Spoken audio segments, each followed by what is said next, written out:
The Krueg Show, everybody. Larry Krueger, almost after 49er football, as the Niners and the Texans finishing out the preseason, and it looks like the 49ers potentially could be on the verge of getting shut out in the final preseason game.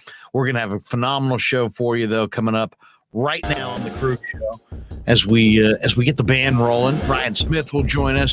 Dan Coccimilgio will join us. The great Jordan Elliott from Niners Nation will be in the house, and we'll talk a lot of 49er football. And we'll also give you the scores from around the preseason and that kind of thing. We'll get some sound from NRG Stadium in Houston, and we'll talk a little Niner football. We'll take some video calls. We'll do some audio calls, and of course, we'll visit with you in the chat. Hello to everybody, all the regulars in the house. I see MF in the house. We've got Giants Niner fan in the house. Val Ramos is here. Eric Hernandez is here. DJ Over the Top is in the house. Nick J. This is kind of like Romper Room, where I see Bobby. I see Cindy. All right, we'll see if Brock Purdy can get him in first and goal from the 8-yard line. I think Purdy's looked good in this game. And, oh, my goodness. He throws it to Willie. Is that Willie Snead? And he just dropped it. There, Brock Purdy has not had a lot of success as far as drops. His receivers have kind of let him down. But this one, on the hands. My God, you have to catch that, Willie Snead. My goodness, that ball has to be caught, number 18, right there. Purdy has thrown strikes. Now, okay, everybody knows that I think he should be on this football team, and we'll get into it. We'll get into the 53-man roster. Yeah, Nick J says, Snead just got his ticket out of town. Yeah, exactly. That's probably the case. Purdy moving around now, deep in the pocket. He's going the wrong way. The 30, the 35. And the game is over 17-0. Texans get the win. All right. So now the preseason has come to an end, and now they have 17 days to go until the regular season begins. The 49ers open at Soldier Field against the Chicago Bears. Justin Fields and company, not one of the better teams. Niners will be a favorite to win that game. They should be a favorite to win that game. What did you guys think tonight? 17-0. The offense, what can you say about the offense other than they were sloppy? I mean, the penalties. Let's go right to the box score here and take a look at the penalties in this game. 49ers had 11 penalties for 104 yards.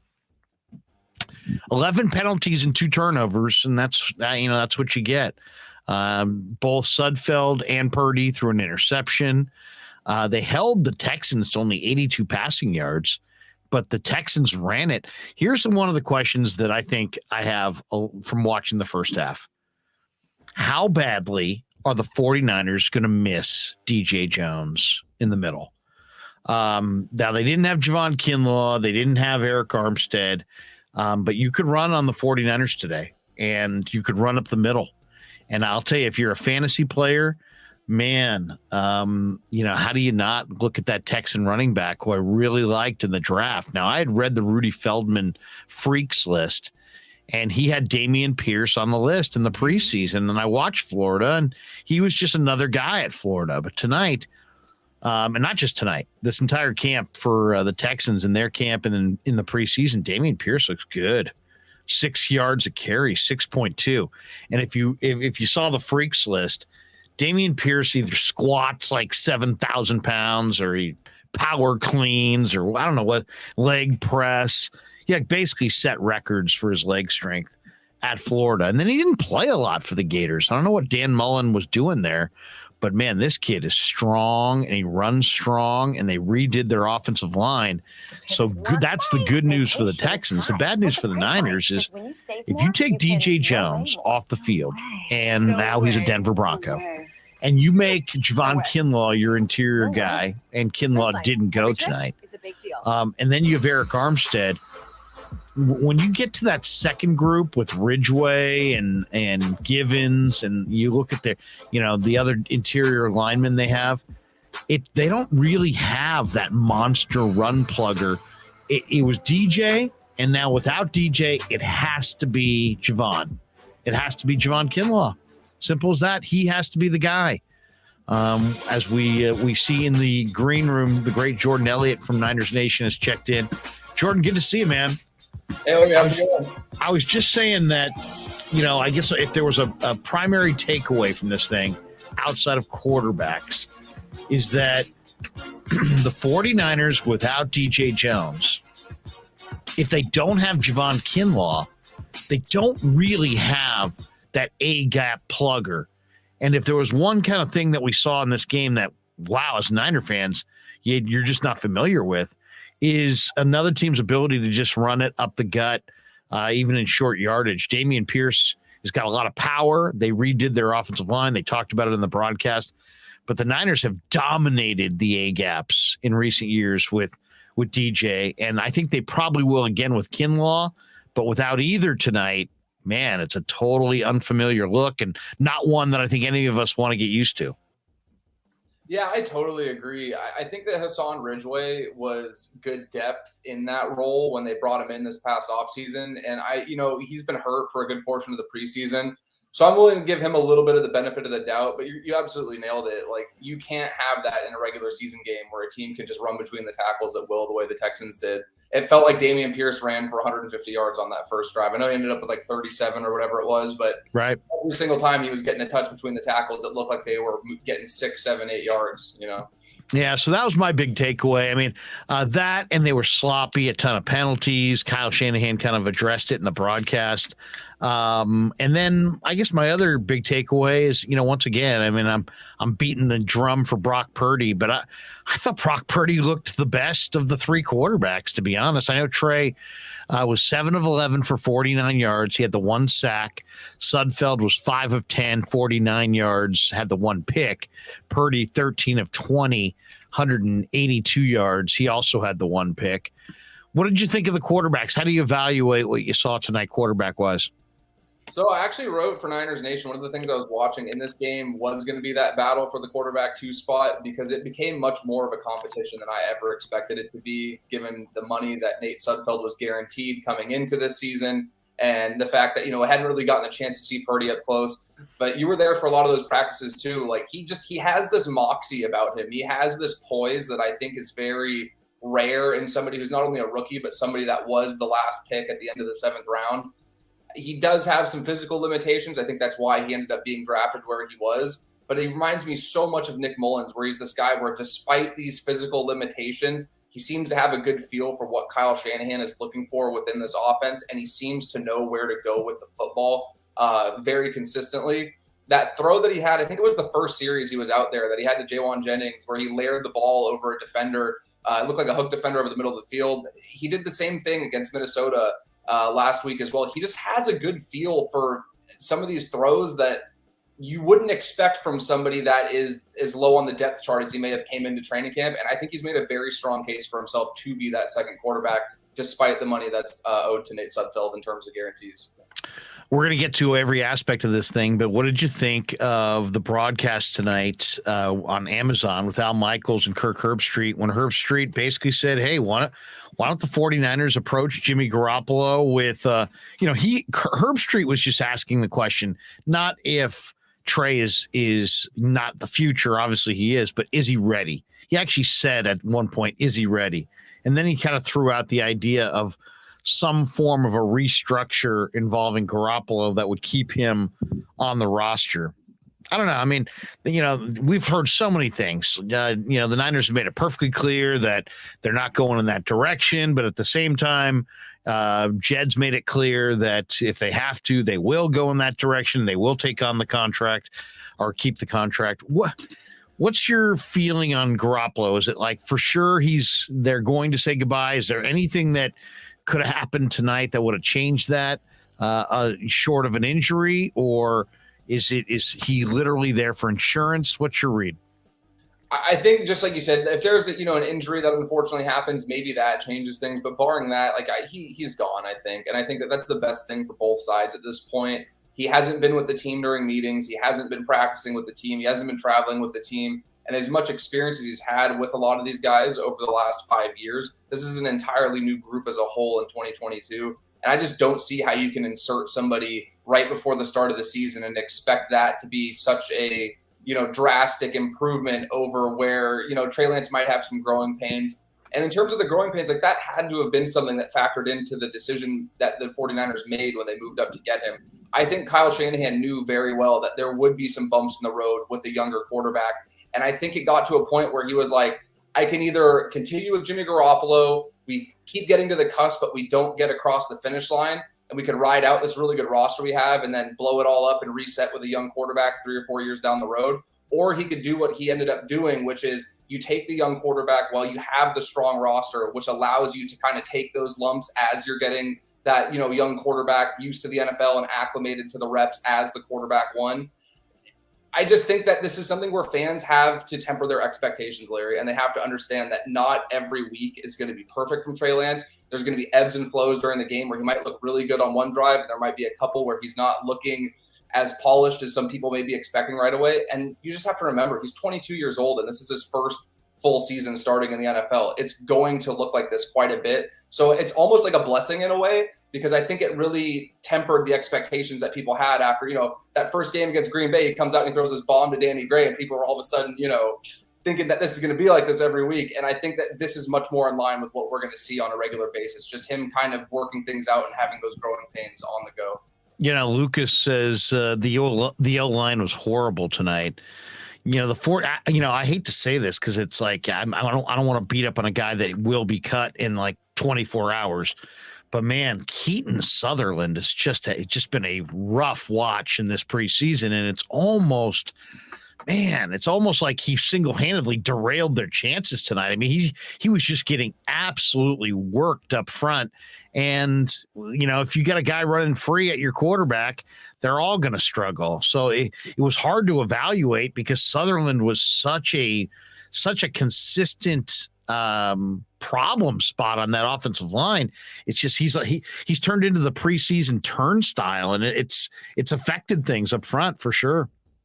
Yeah, I always try to hold off on making any, strong statements about the offensive line as a whole until I have a chance to really break down all 22 and kind of, watch these game reps a little bit closer than what we get on the broadcast angle. But tonight there were so many where you didn't even need to go back to the game film. It was like evident on that first go round how rough it really was. I thought that people were a little bit too harsh on Trey Sermon based on what I was reading on Twitter in the earlier part of the game. There were a couple plays where the Texans were in the backfield before the exchange from quarterback to running back was even close to being completed. And that, to me, doesn't really fall on the running back. That, again, falls back on the offensive line. And that was one of the other things I wrote in my article this morning that I was looking for was I thought the offensive line had been pretty good, Larry, in terms of pass protection throughout the preseason. But that first team especially hadn't really gelled with that outside wide zone. The run blocking wasn't on par with what I'd seen from the pass protection, and it made me even more concerned after this game than I had been going in, and I was pretty concerned going in. All right, everybody, welcome to the Krueg Show. I'm Larry Krueger. On the bottom of the screen there is Jordan Elliott, the man you just heard from Niners Nation. I think Jordan is as good as there is when it comes to covering the 49ers, so I invited him on the live stream. Up here in the top box is Ryan Smith, who works with me on the channel, of course, and the great Dan Coccimilgio, who is in Arizona, just about to start on a eating fest. He will start eating throughout the show and really doesn't stop. I mean, he does, it's the first rule of live streams. It says, don't eat in front of the camera. Danny just says, you know what, bring it on. It's a 7-course meal. I've got ice cream coming. He's got treats. He's got all kinds of snacks. So he's joining us from the desert with his Niner hat and Niner t-shirt. Give me your quick evaluation, guys. And why don't we start with you, Jordan, since you're rolling already here. Is the O-line make it so we couldn't evaluate Trey Sermon tonight? Because I thought I marked down there was one run that I really loved from Sermon, and when he gets it rolling, it's a thing of beauty. I mean, he reminds me, he's an upright runner who's got a slashing style, And if you can get him 3 yards of open running space, man, he looks like a guy who could get to that second level and really make something happen.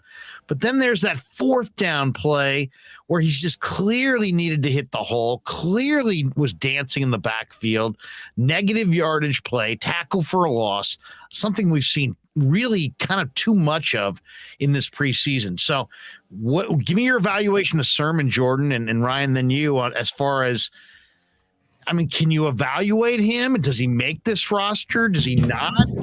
Tonight, I thought was as much on the O-line as anything. I would agree with that, Larry. And I don't know if we're thinking of the same play, but I had one in my notes that I really liked where I believe it was a 3rd and short, and the linebacker filled their run fit perfectly, and they were waiting in the hole, and Sermon just bowled him over. He met him at the point of attack and won that exchange, which is what you'd like to see from a back like Sermon. He's much bigger than I think a lot of people watching him on TV might think. Like, you've seen him up close and in person. Like, he's a big back. And I just thought that he ran with a lot more conviction tonight, and he was looking to get north to south for the majority of his runs rather than dancing, because I think that's where the issues start to happen, when he does start to bounce things out. I think that we saw the same thing with Ty Davis-Price earlier in the preseason, where a lot of these guys maybe underestimate or take time to acclimate to how much speed there is for defenses at the NFL level. And you can't bounce runs to the outside at the same rate that you could in college. You're going to have to follow your blockers and trust your blockers. And I think that right now there's a little bit of a disconnect between backs like Sermon and an offensive line that's struggling to block, because I don't want to say that it's an excuse that's valid that he shouldn't be trusting the offensive line, but I also can't fault any running back for being a little hesitant to trust an offensive line that's had as much trouble run blocking as the 49ers have during the preseason. Let me throw this one chat. Mike Miller donates $5. He says, what do you do with the $27 million in 3 weeks if you end up cutting Jimmy?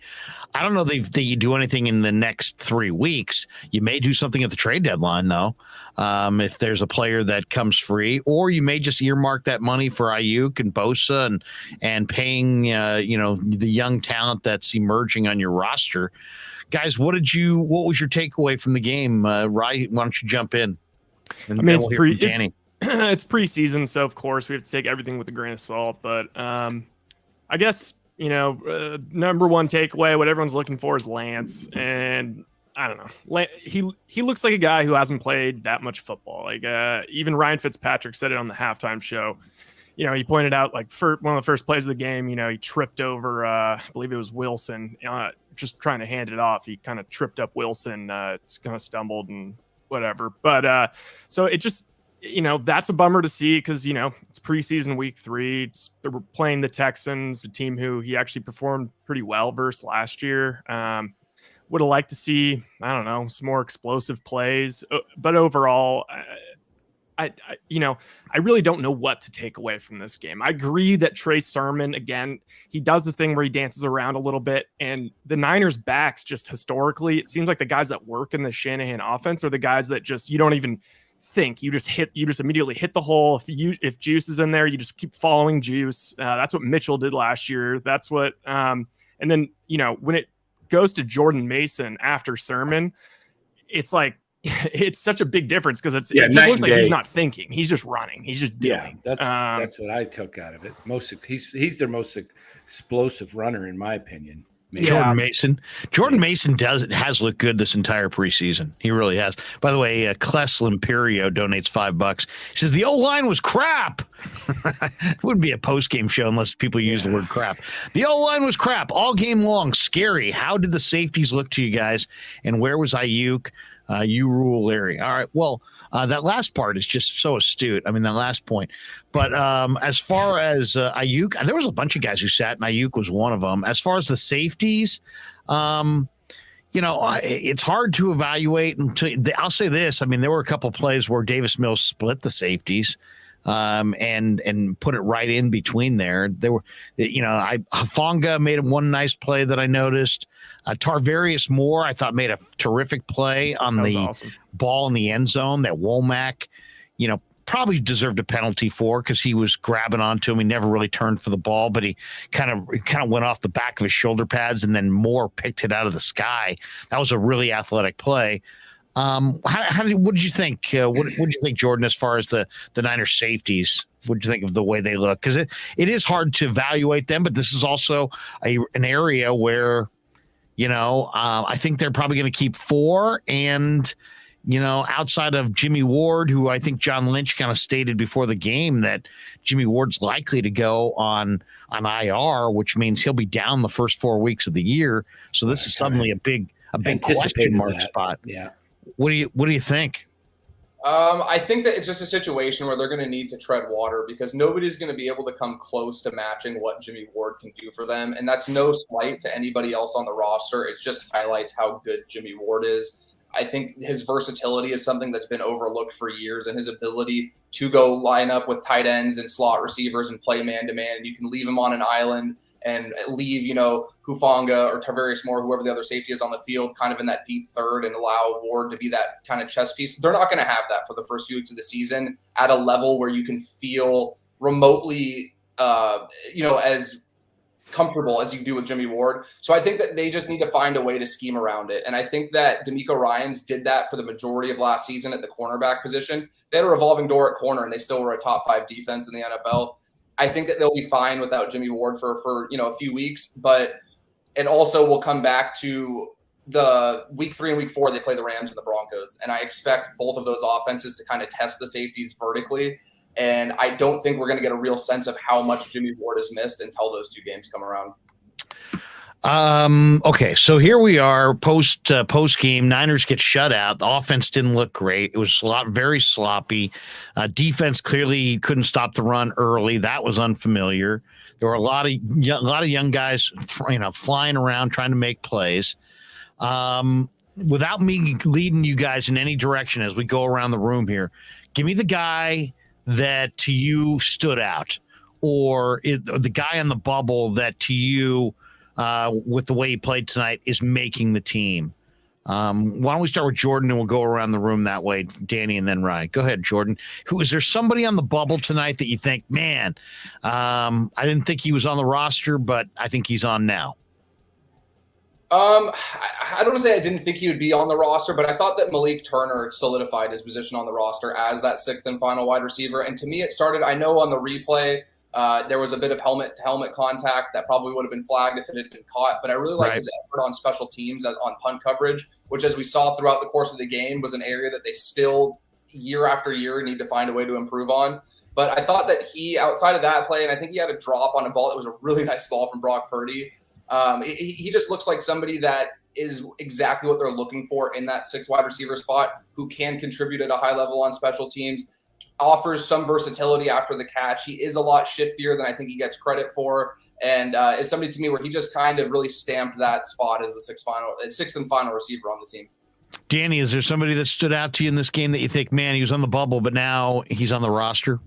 Well, I don't know how many tight ends they're going to go with, but Dwelly looked good. So I don't know if Dwelly was the 2nd or 3rd tight end behind Warner, how they Probably have the that 3rd. set. So if he's 3rd, I think he definitely made a case to be the 3rd tight end. I think they'll carry at least 3.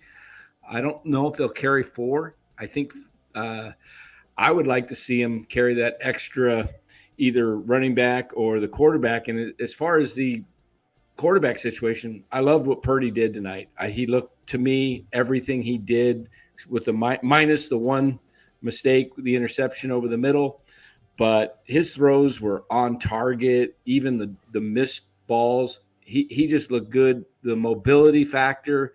I mean, if this offensive line is going to be at times break down, you want a guy that's mobile back there, and I just don't see that in Sudfeld. And I think Purdy, his passes were pretty. I mean, they just were nice looking passes.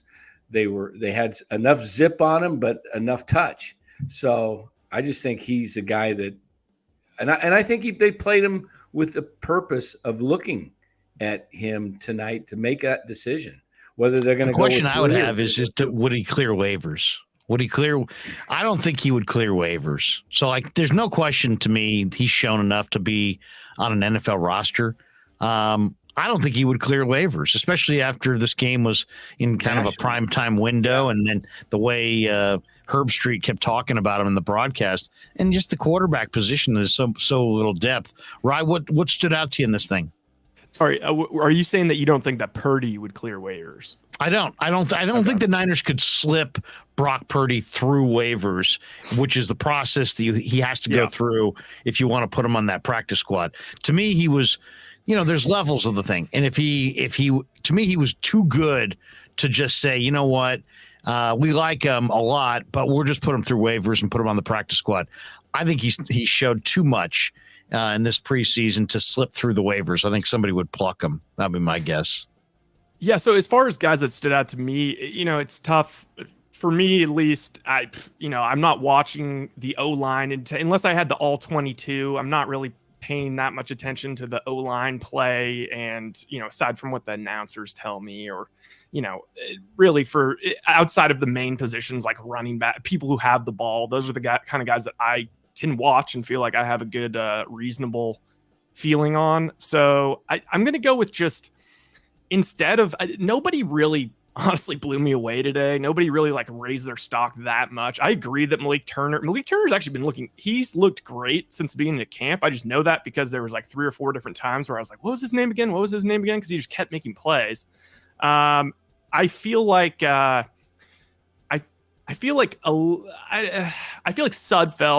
looked horrible, and it's I don't know what he provides to the team in terms of maybe his mentoring of Trey Lance, but that would be the only explanation I could think of to keep him as the 2. Because you got to give it to Purdy. I didn't think Purdy looked great at all, but at least he was challenging downfield and trying to make things happen. There's different arguments on the thing. I've heard people say, well, they gave Sudfeld $2 million, so he's going to be the number 2 guy. But I've also heard, well, they've given Sudfeld the $2 million, so maybe if they waived him, he would be willing to go on to the practice squad because they've made some investment already in him. Glass Half Full Guy donates $4.99. He says, with Ward out, does Tayshaun Gibson make the team? And then he asks the second question, is Poe or Burford in the starting O-line? I'm not sure Sermon makes the team, in my humble opinion. Burford is slated to be the starting right guard. We did see Poe play late. I didn't see any standout plays from him. Gibson had a real nice hustle play on the broken play, which could have gone for 6, and he chased the guy down. It was a good effort play. I think Gibson does make the team. I think that's why he's here. He's got 27 career interceptions, and he's not ancient. So I think Gibson makes the team. I hope Poe makes the team. I don't think he'll be as a starter. I do think Burford will be the starter. I think Poe makes the team because Trent Williams on the sidelines tonight talking about the guys, he said Poe's second team.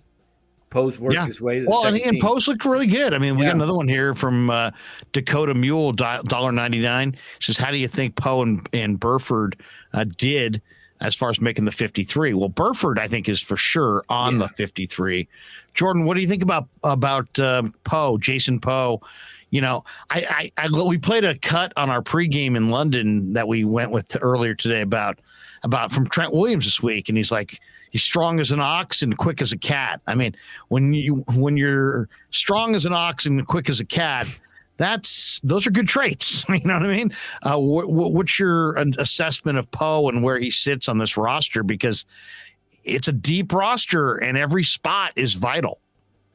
I would find a way to keep him. I think that he's more than earned that, that right and that privilege of making the final 53. I think really the only downside to his game is just it's a height thing, and it's adjusting to being a little bit smaller than the typical NFL offensive lineman in terms of height. And there are a couple reps where you can see he has lost because of that. But the positives far outweigh the negatives when it comes to Jason Poe. And I think he is somebody that provides versatility where he could play any of those 3 positions on the interior.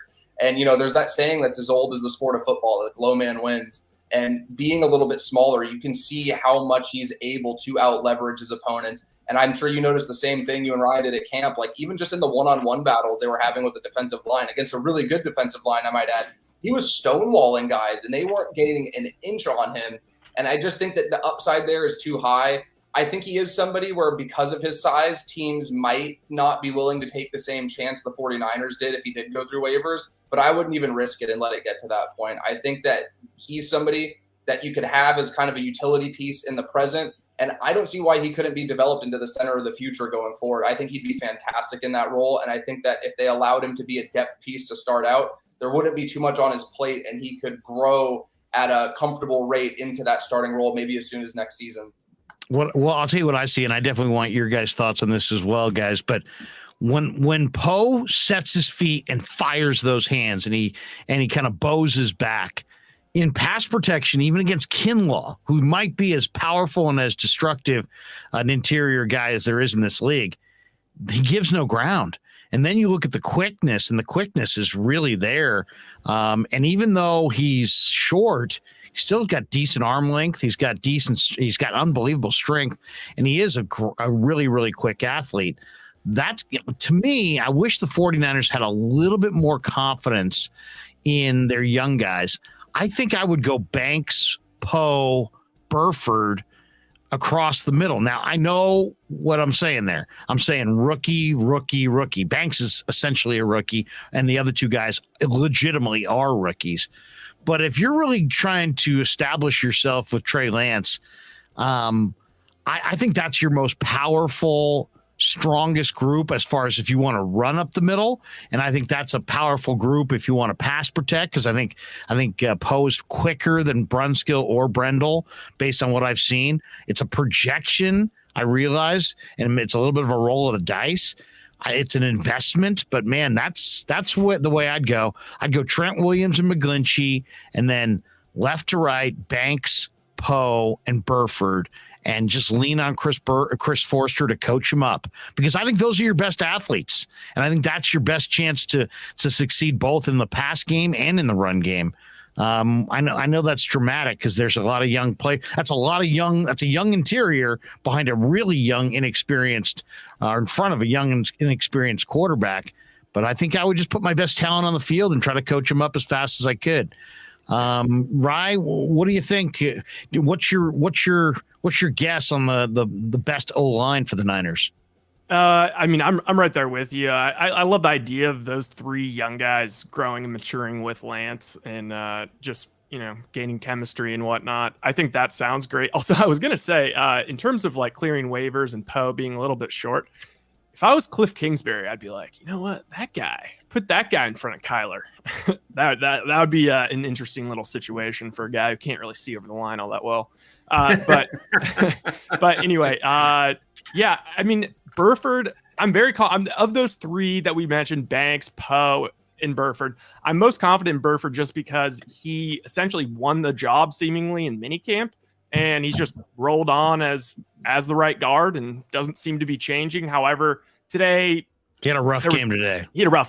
There's just no getting around it. I have a theory on the QB situation, and I'm wondering if something like this might go down, that they keep Purdy, waive Sudfeld, and negotiate a different contract with Jimmy, maybe $12 million, something like that, $14 million for the years, the back, and then put him on the PUP for the start of the season and see if Sudfeld clears, and then it makes him more tradable with a smaller contract.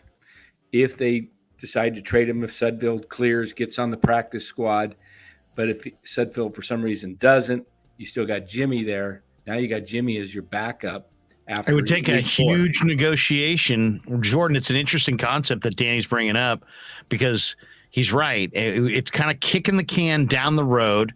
It's not letting Jimmy go free, but it also may, if you talk to NFL people, they're more turned off by Jimmy's contract than they are by Jimmy.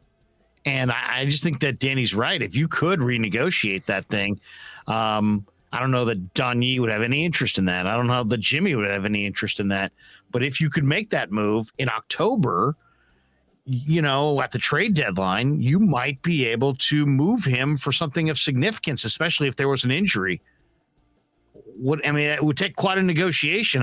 I don't know if they can call Carmen Policy out of retirement to negotiate that bad boy, but that sounds like a decent idea to me.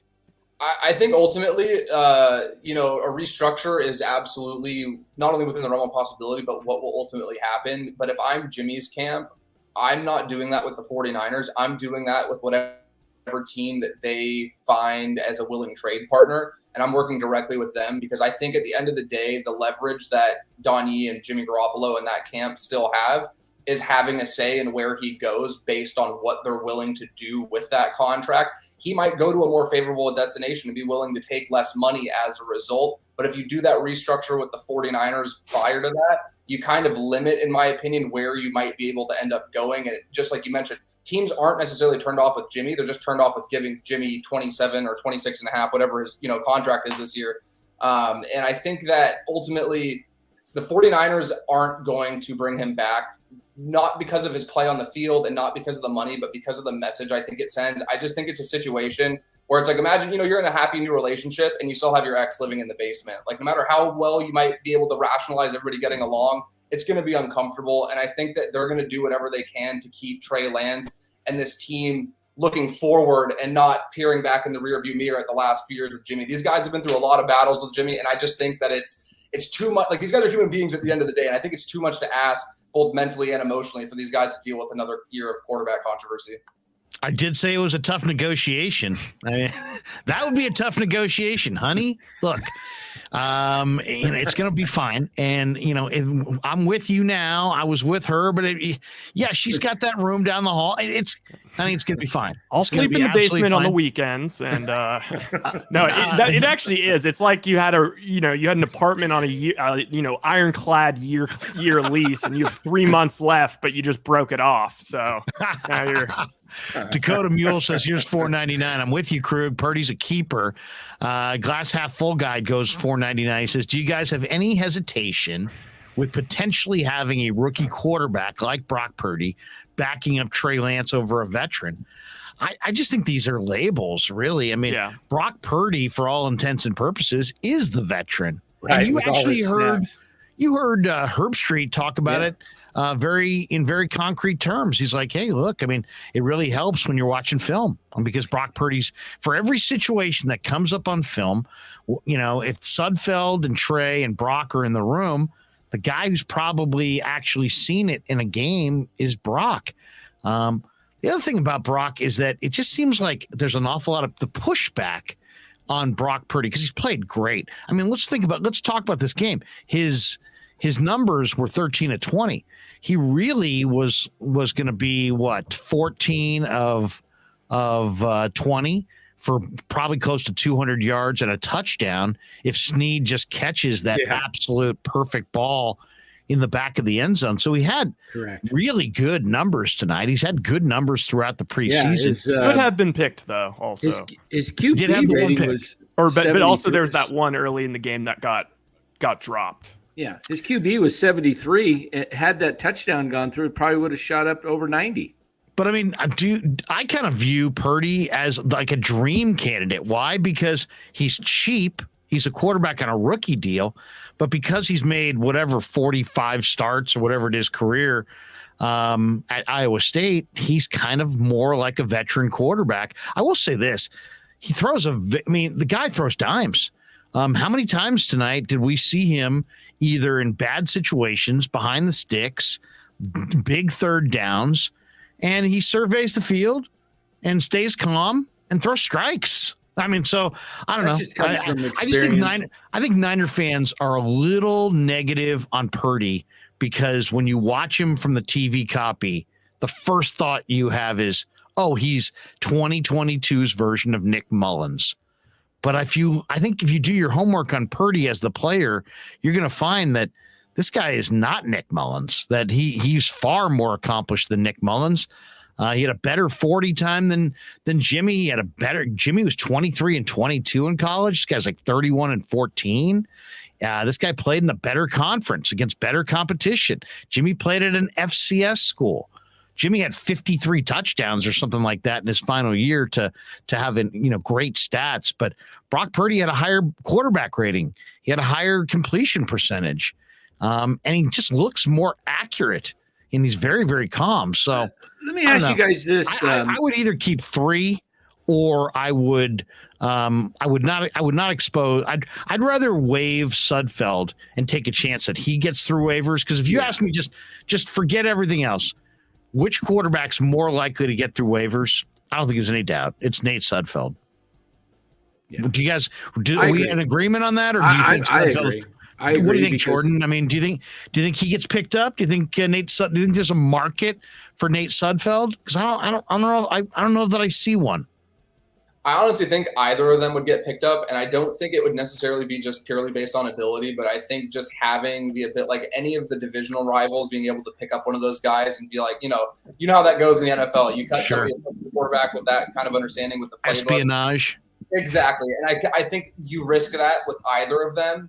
But just like you mentioned, the way I look at it was exactly what you laid out. I think the 49ers took Purdy. Hey, we're going to give Nate Sudfeld the $2 million guaranteed on the 1-year deal. We take Purdy. And then next year we have this backup quarterback for the next 3 seasons on a rookie deal that's on a 7th round pick rookie scale wage. And I think that Brock Purdy exceeded everybody's expectations, the fans, media, the coaches. I don't think the 49ers expected him to be this ready this soon. And I don't think this was a decision that they thought they would have to make this quickly. I think the plan all along was to have him be kind of a practice squad guy, but he's played so well throughout camp and the preseason. He's made a very strong case for himself to be the backup going forward. Yeah, what do you guys think about this with, you saw Houston, play, their QB. Davis Mills, a half, getting more experience, even though he played almost the full year last year as a rookie. Trey hasn't played really any ball much since 2019. He played 2 games last year.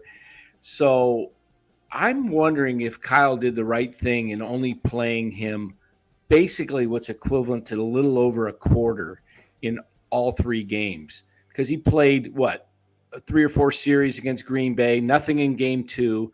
And then tonight he played 4 or 5 series. I would have liked to see him play a half against Green Bay, maybe game 2, another quarter, and then tonight a half. I would like to see him get at least 1 full game, at least 4 quarters, because he doesn't have the reps. And now you're going to go into game 1 against Chicago with a guy that really hasn't had a lot of reps. It's a good point for sure. I would just say that you got to look at it also just, I know very coldly, but he's an asset. He is an asset of this franchise. And are you going to trust him behind Keaton Sutherland and an offensive line that is, really struggling? If they had, if they were as deep on the O line as they are on the D line, I think that's a great game plan. But there's a major step down from the Niner 1s to their 2s, and even a bigger step down when you get beyond the 2s. And so you'd have to play Trey in front of the, behind a really questionable offensive line. And then also you got to remember this is that there's no game planning here. Kyle Shanahan's greatness is in his play calling, play scheming and sequencing and that kind of thing. And when he actually competes, they're not really competing in this situation. So I don't know what Trey would get out of it. What do you think, Jordan, as far as Danny's point of, Trey, he's right. Nobody had fewer or less experience that went in the first round as a quarterback in like 40 years than what Trey Lance had coming into the draft before last year. But I don't know that you want to risk it when you got a long season and you've got some really questionable backup offensive linemen. Yeah, and I think it's really just it comes down to it being a no-win proposition for Kyle Shanahan, right? Because as of right now, it's like, hey, well, it looks like he could have gotten a little bit more work. But the flip side of that is not only if Trey Lance suffers an injury, but if you're keeping him out there, you can't just throw him out between the second and third team offensive lines at it. I think he did it for 1 series, if I recall correctly tonight. I think the second team offensive line was out there. But let's say one of your starting offensive linemen gets hurt because you're out there only trying to get reps for your quarterback. That's a situation where I think that's a much more egregious offense as the head coach to put your guys in a position where they're getting hurt in an exhibition game rather than just letting these things sort themselves out over practice. And, the joint practices, you got a ton of work. And it's going to take time during the regular season as well. And I think it's much better to protect your players and not risk that injury than get an extra series or two in the preseason. Because I think even if you had gotten that extra work, he's still going to have the ups and downs throughout the season. The 49ers play a pretty tough schedule this year. There are going to be some weeks where it doesn't look pretty. And I think that those lessons will be far more valuable than anything he could learn during the month of August in these preseason games. Our good buddy Jaguaya, 56, donates $2. Says Krueg, our O-line was freaking terrible. Purdy quarterback too. So another vote for Brock. Awful. I hated. I don't even want to bring this up because I hate picking on like people that are, that are maybe struggling. But this new TV crew, this whole lineup. The pregame show I could not hear. I like all those people. I like Clarissa Thompson. I like Tony Gonzalez. I like that whole crew. I love Herb Street. I love Michaels. But then that sideline reporter asked Trent Williams in the fourth quarter if he's like fearing for his career or something. You got to go find it. It was like, are you worried about your job? I mean, he's one of the best players in the entire league, and he's like, no, I'm not worried about my job. How could that question get asked? I mean, how can you ask Trent Williams if he's concerned about his job? Yeah, I don't want to pick on anybody, but wow. Yeah, because here's the thing. I totally agree with you. All of those people I like. I like Tony Gonzalez. I like Clarissa Thompson. I like Sherm. I love Fitzpatrick. But you could tell that Amazon just paid all of these people, and they don't have an infrastructure, and they're kind of doing it on the fly. And like, if you noticed at halftime, like I actually wanted to hear what the guys had to say, and it was freaking all the stadium sound was just blaring into the television. You couldn't hear anything anyone was saying. Ryan Fitzpatrick's like, all of a sudden he becomes like Mr. Harvard, Mr. Quarter. Like he did a good thing. He started like delegating and asking questions. And I mean, they just got to find their chemistry. But yeah, they said that sideline reporter, that was her, her first day on the job. So, and these are hard jobs, but I couldn't hear the pregame show. I mean, I seriously could not hear the pregame show. Do you guys, if I say Al Michaels is the best play-by-play guy and that Kirk Herbstreit is as good an evaluator or good commentator as far as a color man, I love Herbstreit more in the college game. Oh yeah, he's better in the college. He's way better in the college game. Way better in the college game. And I still liked him tonight, but it just. I don't know. Jordan, he was a step slow. You got a thought on the broadcast, Jordan, before we let Danny and Rye give their – Rye's already kind of weighed in on the broadcast. We'll let Danny give his thoughts. But what do you think, Jordan? Do you like Michaels? Do you like Herbstreit? Are you a pure football guy and you're not even – you've got the sound down? I'll be honest. I focus more so on what's happening play to play just for my own notes. So I did miss a good amount of some of that stuff. But I'll be honest. It's weird hearing Al Michaels as somebody that isn't Chris Collinsworth after the last years or so. So that was an adjustment, and I agree with you totally.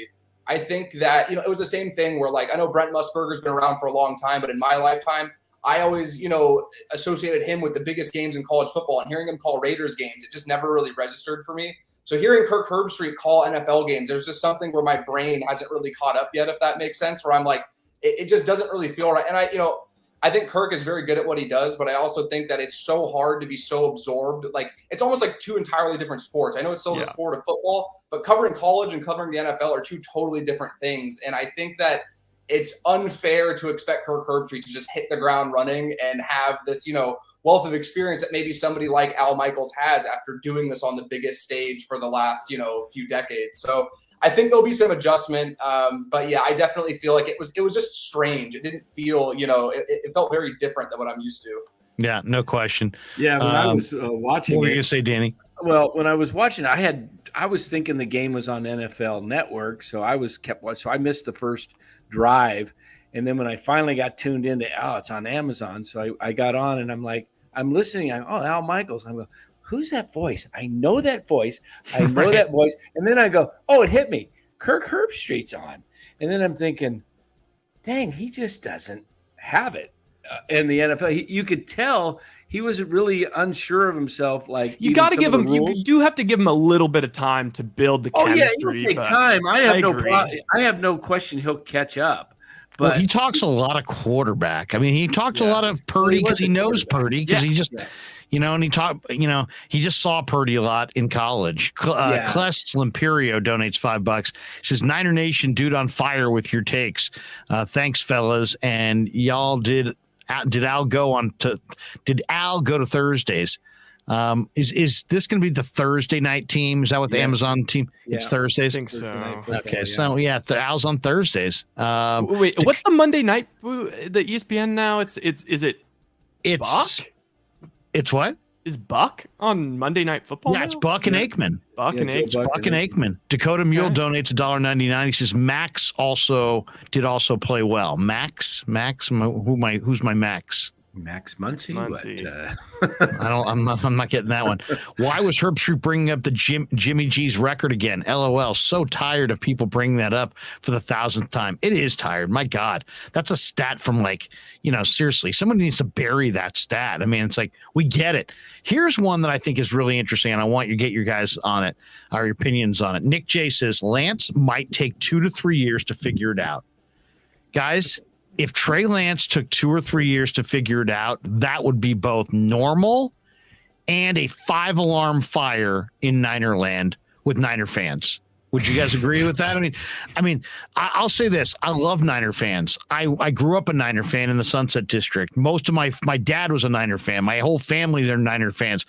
Almost everybody I knew growing up was a Niner fan. The 70s were difficult. The rest of life has been a joy, being a Niner fan. But let's be totally honest, Niner fan to Niner fan. We're a very spoiled and impatient group of people who want what we want, and we want it now. And everybody loves Trey Lance, but man, if it doesn't happen right away, I don't know about the patience of the fan base. I want your guys' thoughts on this one, because I don't think it takes 2 to 3 years. I think it takes. But what if it does? The question is, if it takes 2 to 3 years, let's say Trey is pretty good this year, but a lot of incompletions, low completion percentage, maybe some turnovers.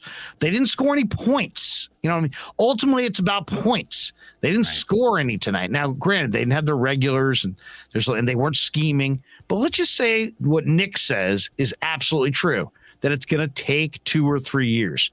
Does the fan base, how is the Niner fan base going to react? I mean, Peyton Manning, go look at, right? Can you dig up Peyton Manning's rookie year stats? Yeah. Peyton Manning rookie year, I think, went 1-15 with like 2 to 1 interception ratio to touchdowns. Yeah, but you got to remember, he was on an awful team. He was on an awful team. He was really, really bad on an awful team. Alex 26 Smith was and 28. 26 to 28 interceptions. 28 interceptions. Taking over a Super Bowl contender. No, I know. But I mean, if Trey Lance struggles and it takes him 2 to 3 years, is the fan base going to give him that rope, or are people going to lose their collective minds? What do you guys think? Let's let the guest answer this one. I want to hear your perspective. What do you think, Jordan? Niner fans patient enough to give Lance 2 to 3 years, or are Niner fans too impatient to give Lance 2 to 3 games? I don't think they'll give him 2 to 3 weeks. That's what I was going to say. And that's why I made it a very, concerted effort on my end to, as every opportunity I can in my writing at Niners Nation, I say, please exercise patience, because you're only going to set yourself up for disappointment if you think this is going to hit the ground running right away.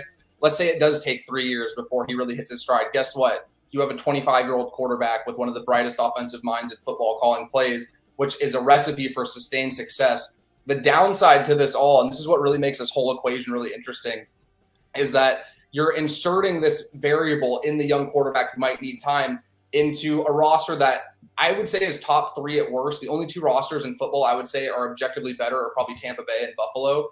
This team is ready to win now, and not only win, but win a championship. And they've proven that they can get there despite the quarterback play not being the driving factor. I think Jimmy Garoppolo made contributions that were necessary for them to win football games. But I also think that you can get by with middling quarterback play when you have a defensive line as good as they have. You have Kyle Shanahan scheming guys open, and you have the skill position players that they have. So, yes, I think that it's reasonable to expect it's going to take time with Lance. But I also think this comes back to Kyle Shanahan crafting a roster and building game plans week to week where you're not going to be dependent on Trey Lance to be the reason you win or lose. I think it's very surface level analysis, but this team is so good that you just need Trey Lance to be the reason they don't lose football games. And I think the rest will kind of take care of itself.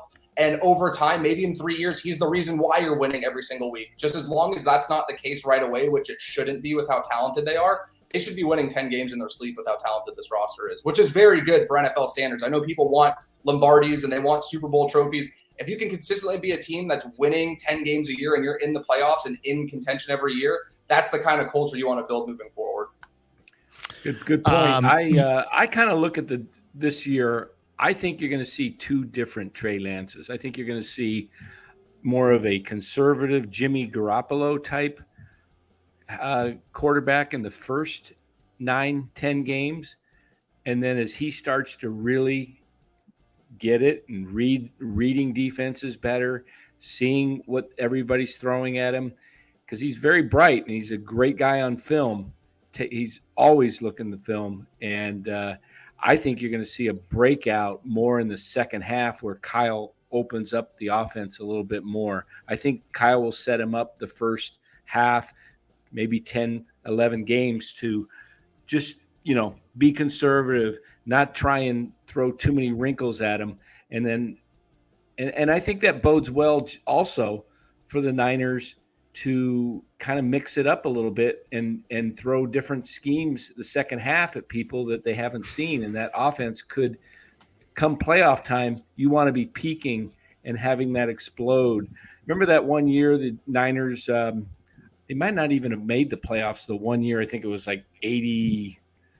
It was when Steve Bono, they scored like 40 points, like 6-7 games in a row. And they didn't make the playoffs because everybody got hurt. That year Montana got hurt. I definitely agree with your point. I think that Danny's right on it. I think we're going to see a conservative run-oriented take, almost like Trey on a pitch count in the first half of the year. Then he's going to get comfortable. Then they're going to start taking shots more. I mean, they'll take their shots down the field, but I think he's going to be a much more explosive passer in the second half of this year than the first half. Brian Lucena donates $5 and he says, I really appreciate having this show to get accurate information and enjoying the best chat that I found anywhere. We appreciate that. And Ashley, as Kyle just said, hopefully we'll get Trent back. Hopefully we'll get Mike back. Is there a tent injury that I missed, or is it just a Trent injury? Well, Mike, we know is McGlinchey, and I heard Shanahan talk earlier this week that he's hoping for McGlinchey to not go on IR, to be there in Chicago week 1 at right tackle. Trent, I think they're, when he said, I mean, not that I know of. I mean, Jordan, are you aware of any injury involving Trent Williams? I thought they kept him out tonight, not as a precaution, just because they didn't want to play their starting left tackle and one of the best players in football. But is there more there than meets the eye? Because I hadn't seen any injury connected to Trent Williams. No, nothing that I've heard of. And I think that probably was just maybe, I think Kyle checked out mentally after the second quarter, after the 7th penalty flag. It was a really floppy effort all around. And I feel like it's just one of those things where they have to do these post-game media availabilities. His mind's already on the flight back to San Jose.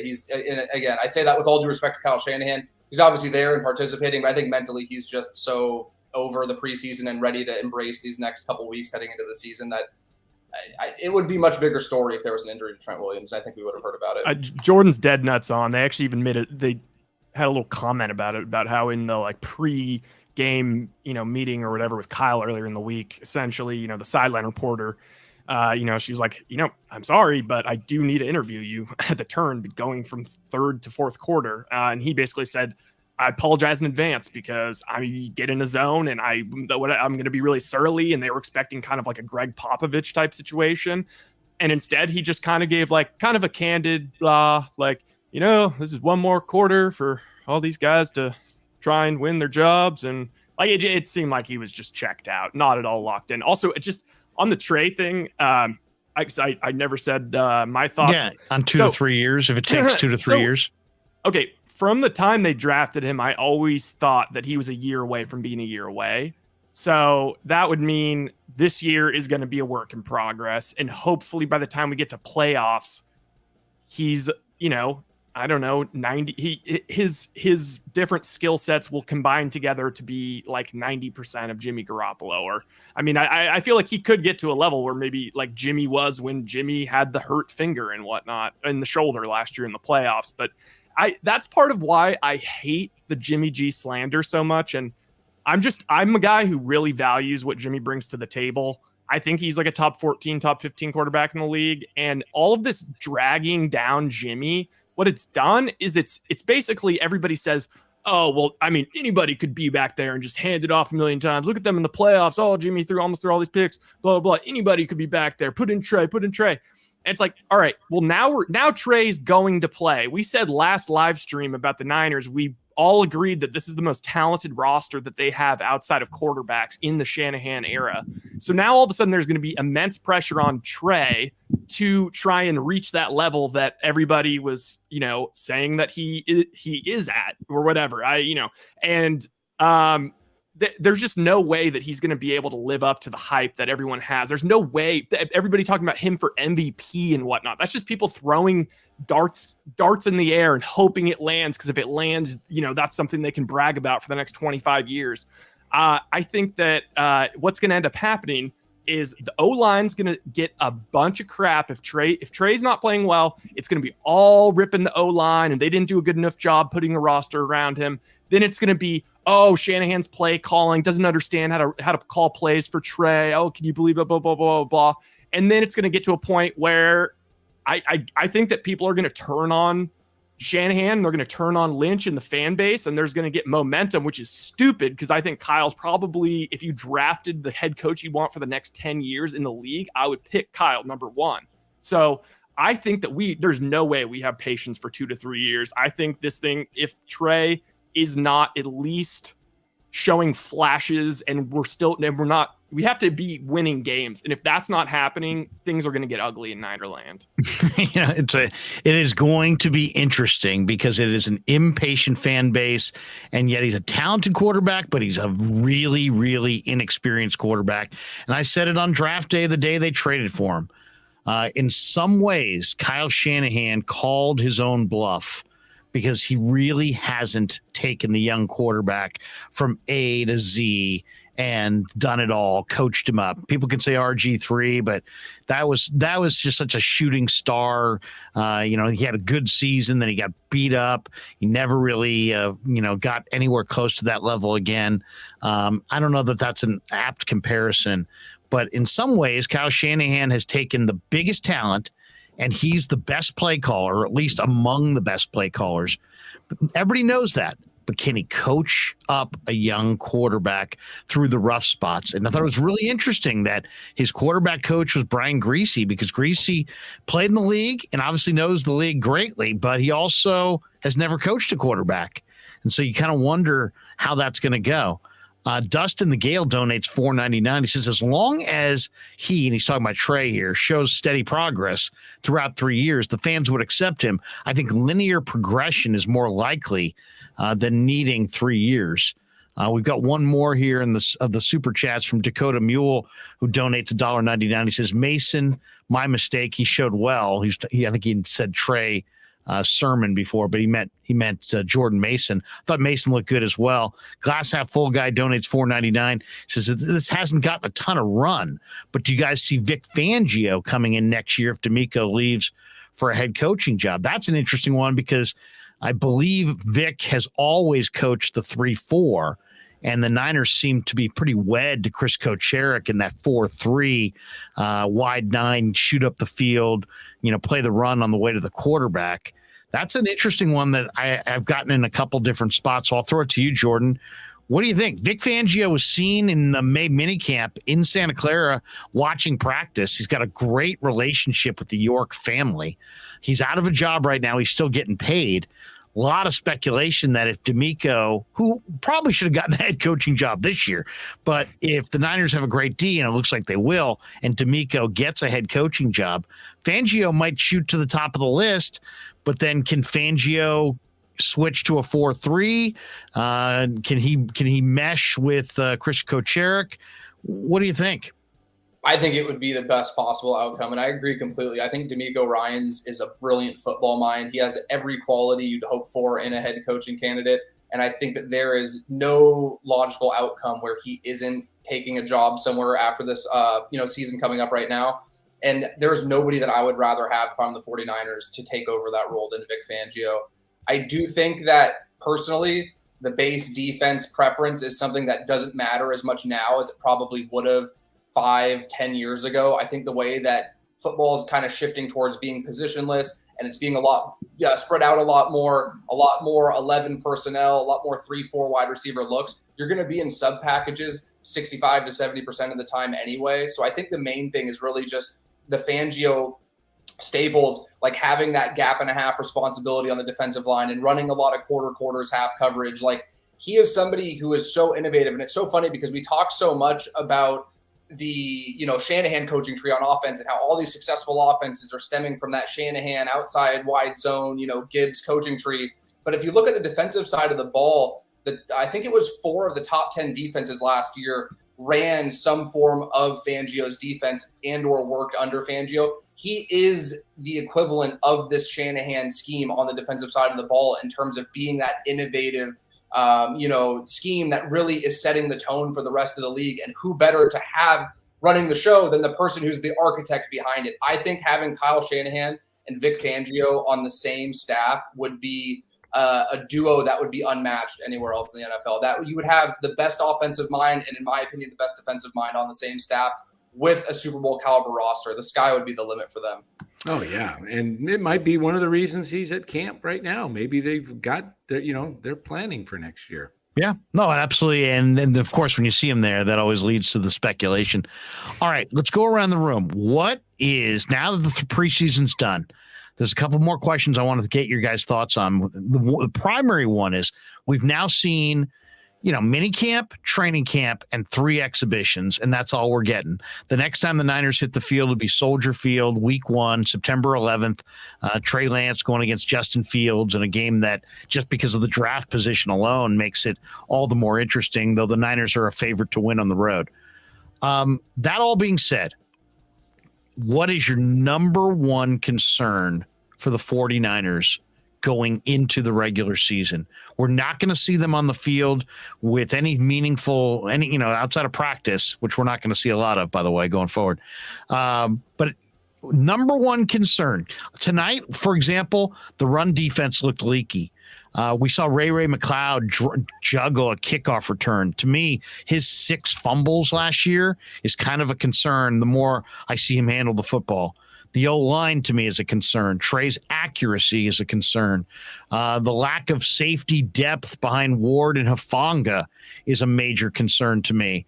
But there's a number of them. There really are. We'll start with Jordan, and we'll go around the room. Biggest concern that you have, the most legitimate concern that you think that faces this team going into week 1? My biggest concern is, will the 49ers be able to weather the storm early the way they did last season if the offense isn't pulling its own weight? Like last season, we saw very early on, the defense looked very strong. Perfect example, if you remember that Seattle game, the Seahawks couldn't get anything going I think it was week 3 last year. The first 3 or 4 times they had the ball, they were moving backwards every time they had the ball. And the 49ers couldn't do anything when the ball was back on their side on offense. And then you ultimately get to a point where this defense is keeping the other team's offense at bay, and yet they're still going into the half trailing. You start playing from behind. Then Kyle Shanahan isn't able to rely on the running game as much as he may like.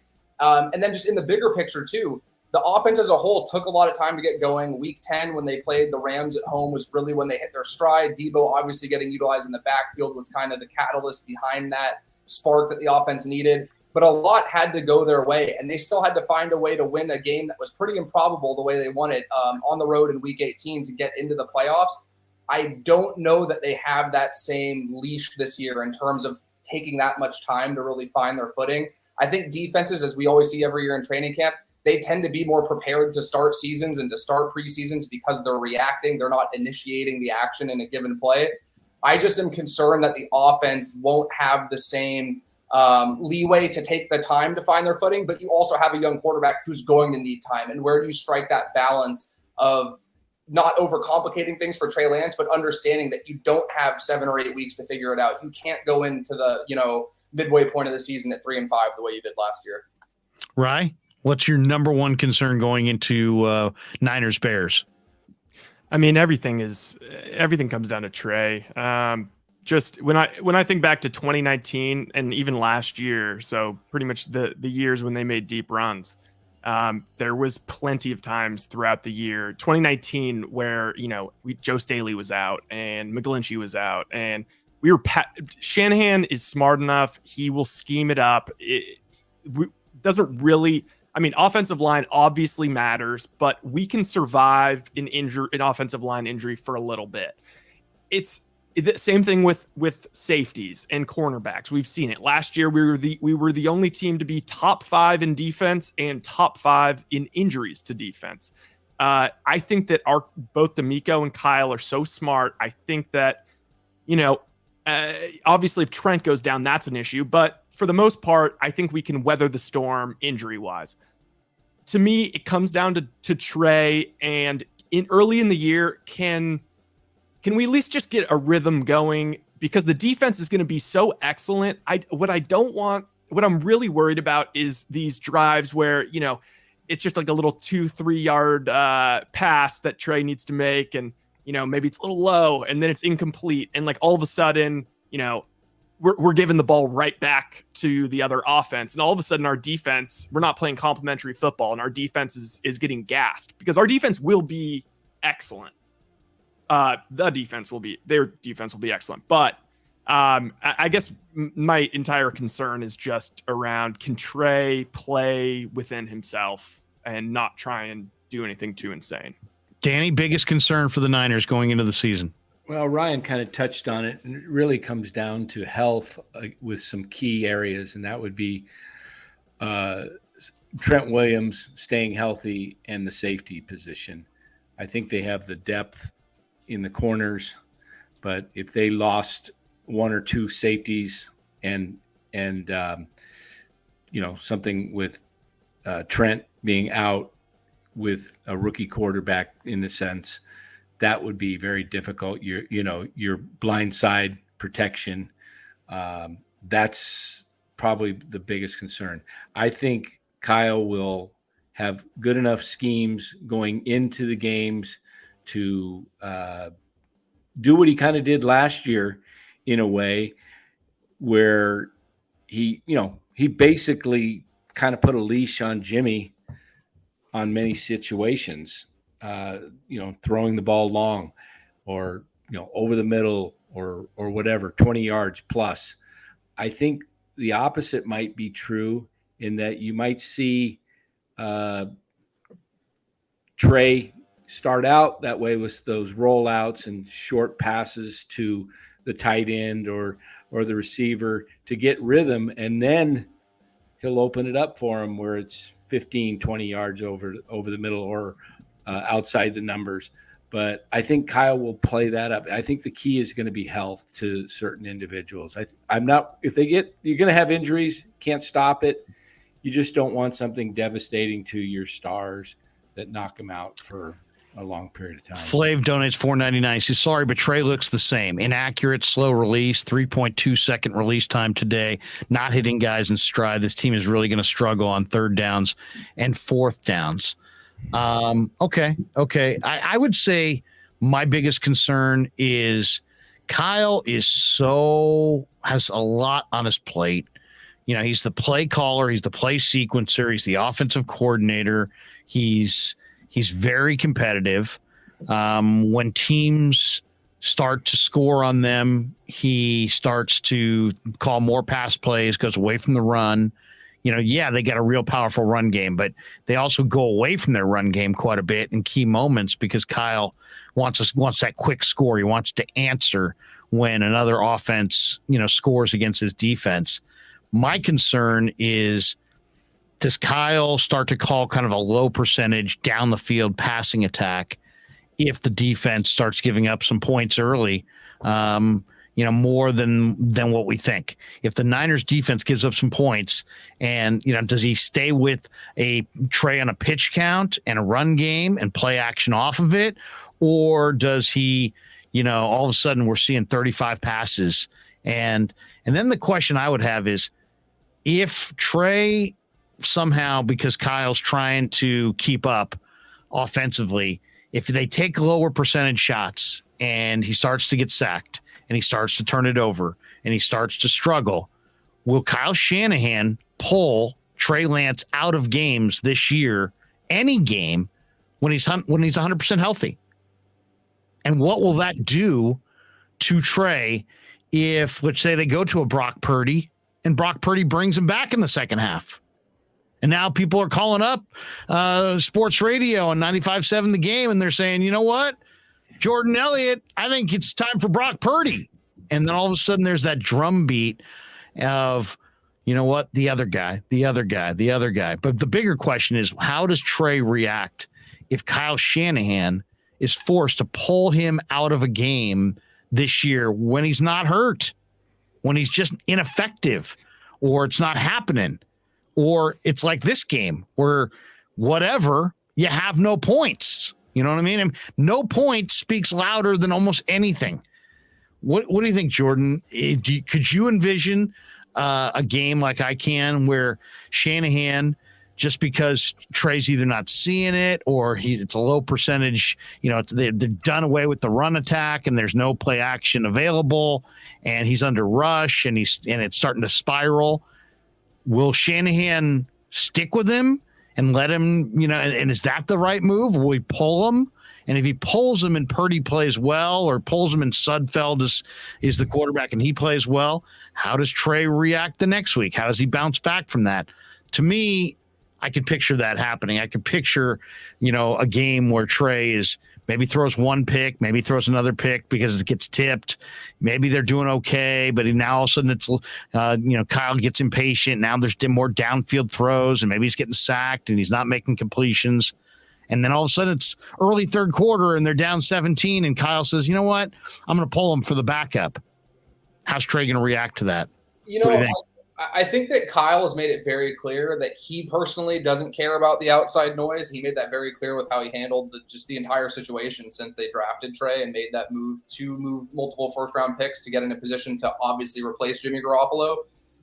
I think that's the case with trades where you'd have to trust Kyle Shanahan's judgment in the sense where he knows what I think, Trey Lance is capable of from a mental standpoint. And maybe Trey Lance is somebody where it's like, hey, you know what? It's not falling for us. This is a game we're probably not going to come back from. It's one game out of 17. Let's, it's like Logan Webb goes out and he gives up 5 earned runs in 3 innings. Does that mean that he's going to have a terrible start the next time? No, probably not. It's just some days you just don't have it. And I understand with football, it's much more magnified than baseball, given the discrepancy in schedule. But if Trey Lance is somebody where Kyle Shanahan feels that's not going to, be detrimental to his own development, yeah, I could absolutely see that happening. And I don't think that it means immediately that he needs to be replaced or that he's going to be benched. I think that that's something that it just would have to be a very, specific, situation with nuance that we would fully get the, whole picture there. But I don't think that it would necessarily be in the worst interest of Trey Lance if there's just a day where he clearly doesn't have it to just kind of put him on ice for the week and then come back the following week.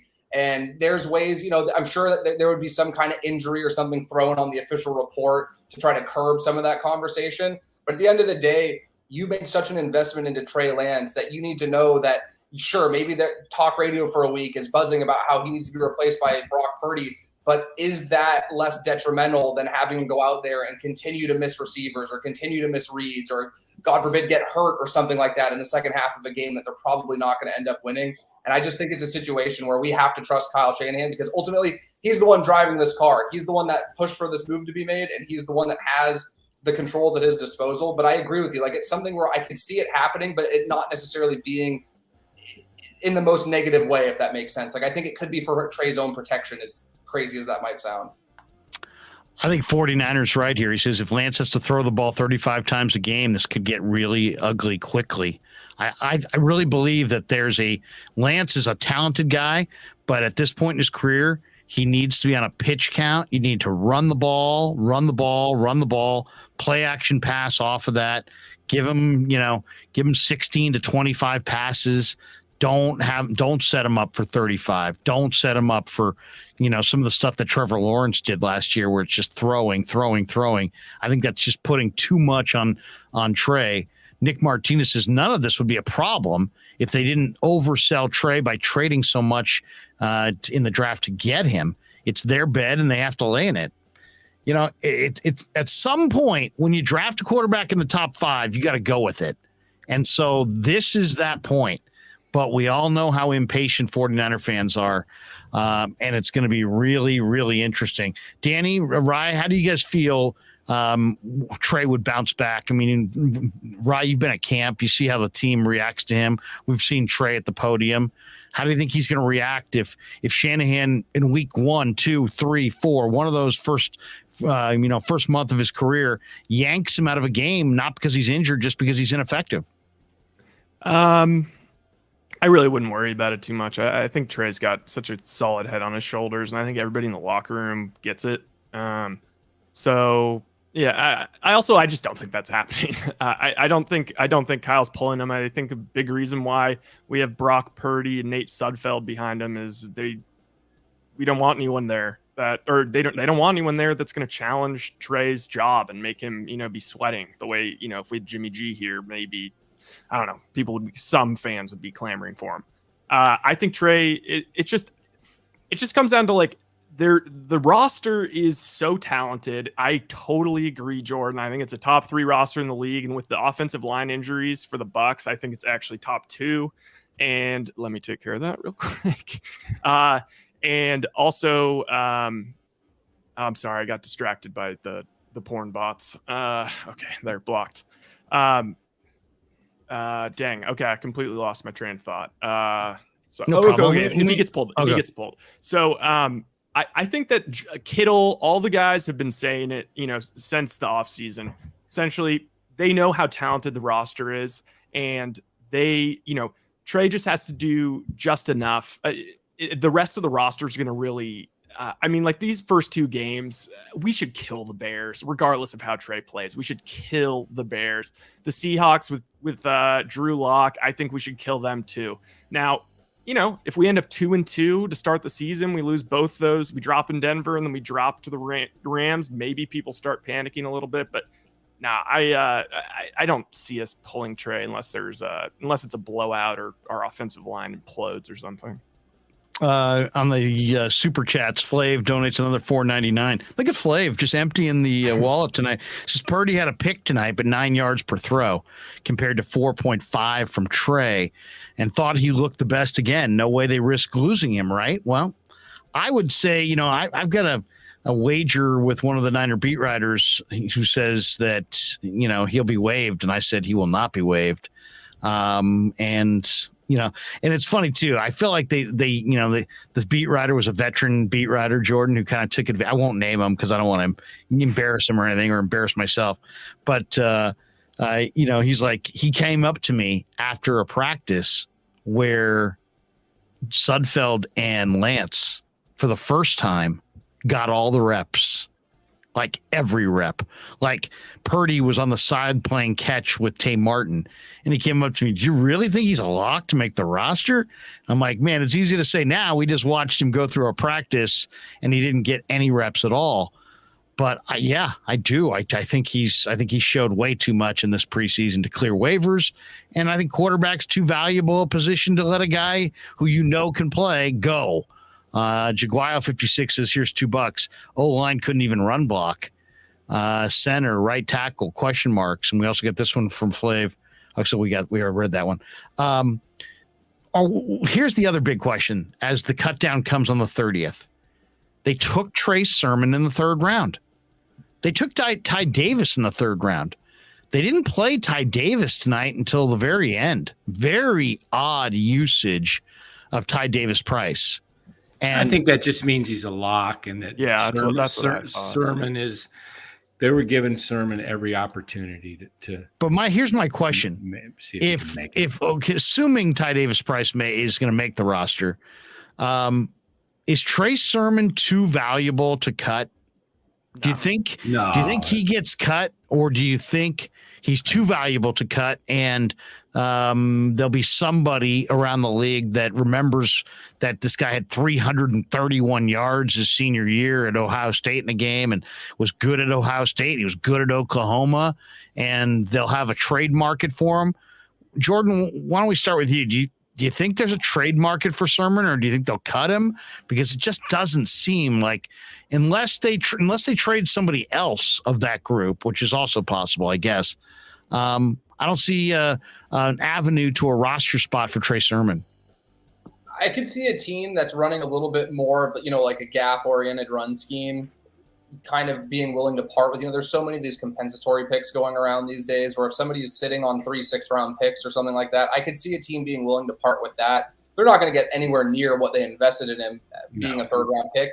But again, it's better to have something than nothing. And I think that there absolutely is at least one team out there that would be in that position where they probably had Trey Sermon pretty high on their board. I don't think that the 49ers were the only team that coveted his skill set coming out. And it's been really frustrating because I think he's a good example of, as I'm sure you remember from your extensive experience as a scout, Larry, like there's times where these guys look so good on their college film. You hear all these great things about their habits, who they are as a player, as a person. I thought Sermon's balance through contact was really good. His vision looked really good.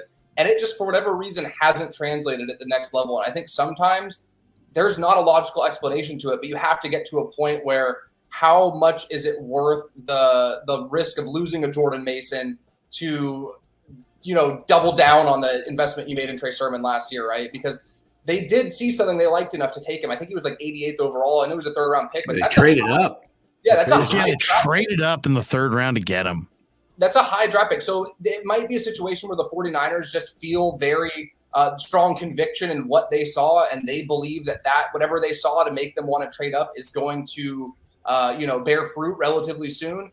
But at the same time, you can't ignore Jordan Mason. He looks like such a natural runner. I think we talked about it at camp a few weeks ago. Like his instincts in that zone scheme, his ability to push vertically, make decisive cuts. There were even a couple of plays I went back and watched during the Vikings game where the blocking wasn't necessarily there, but Mason still was hitting the right holes in that zone scheme. And he's somebody that not only is good with that feel and that vision, but he runs with power. He finishes these runs through contact with authority. And I just think that it's not worth, like, at the end of the day, I don't think that roster politics should play the amount of have the amount of weight that they do in these decisions, but they unfortunately do. So if it was up to me, I'm keeping Jordan Mason, and I am trying to trade Trey Sermon. If it doesn't materialize, I'm cutting my losses and moving on.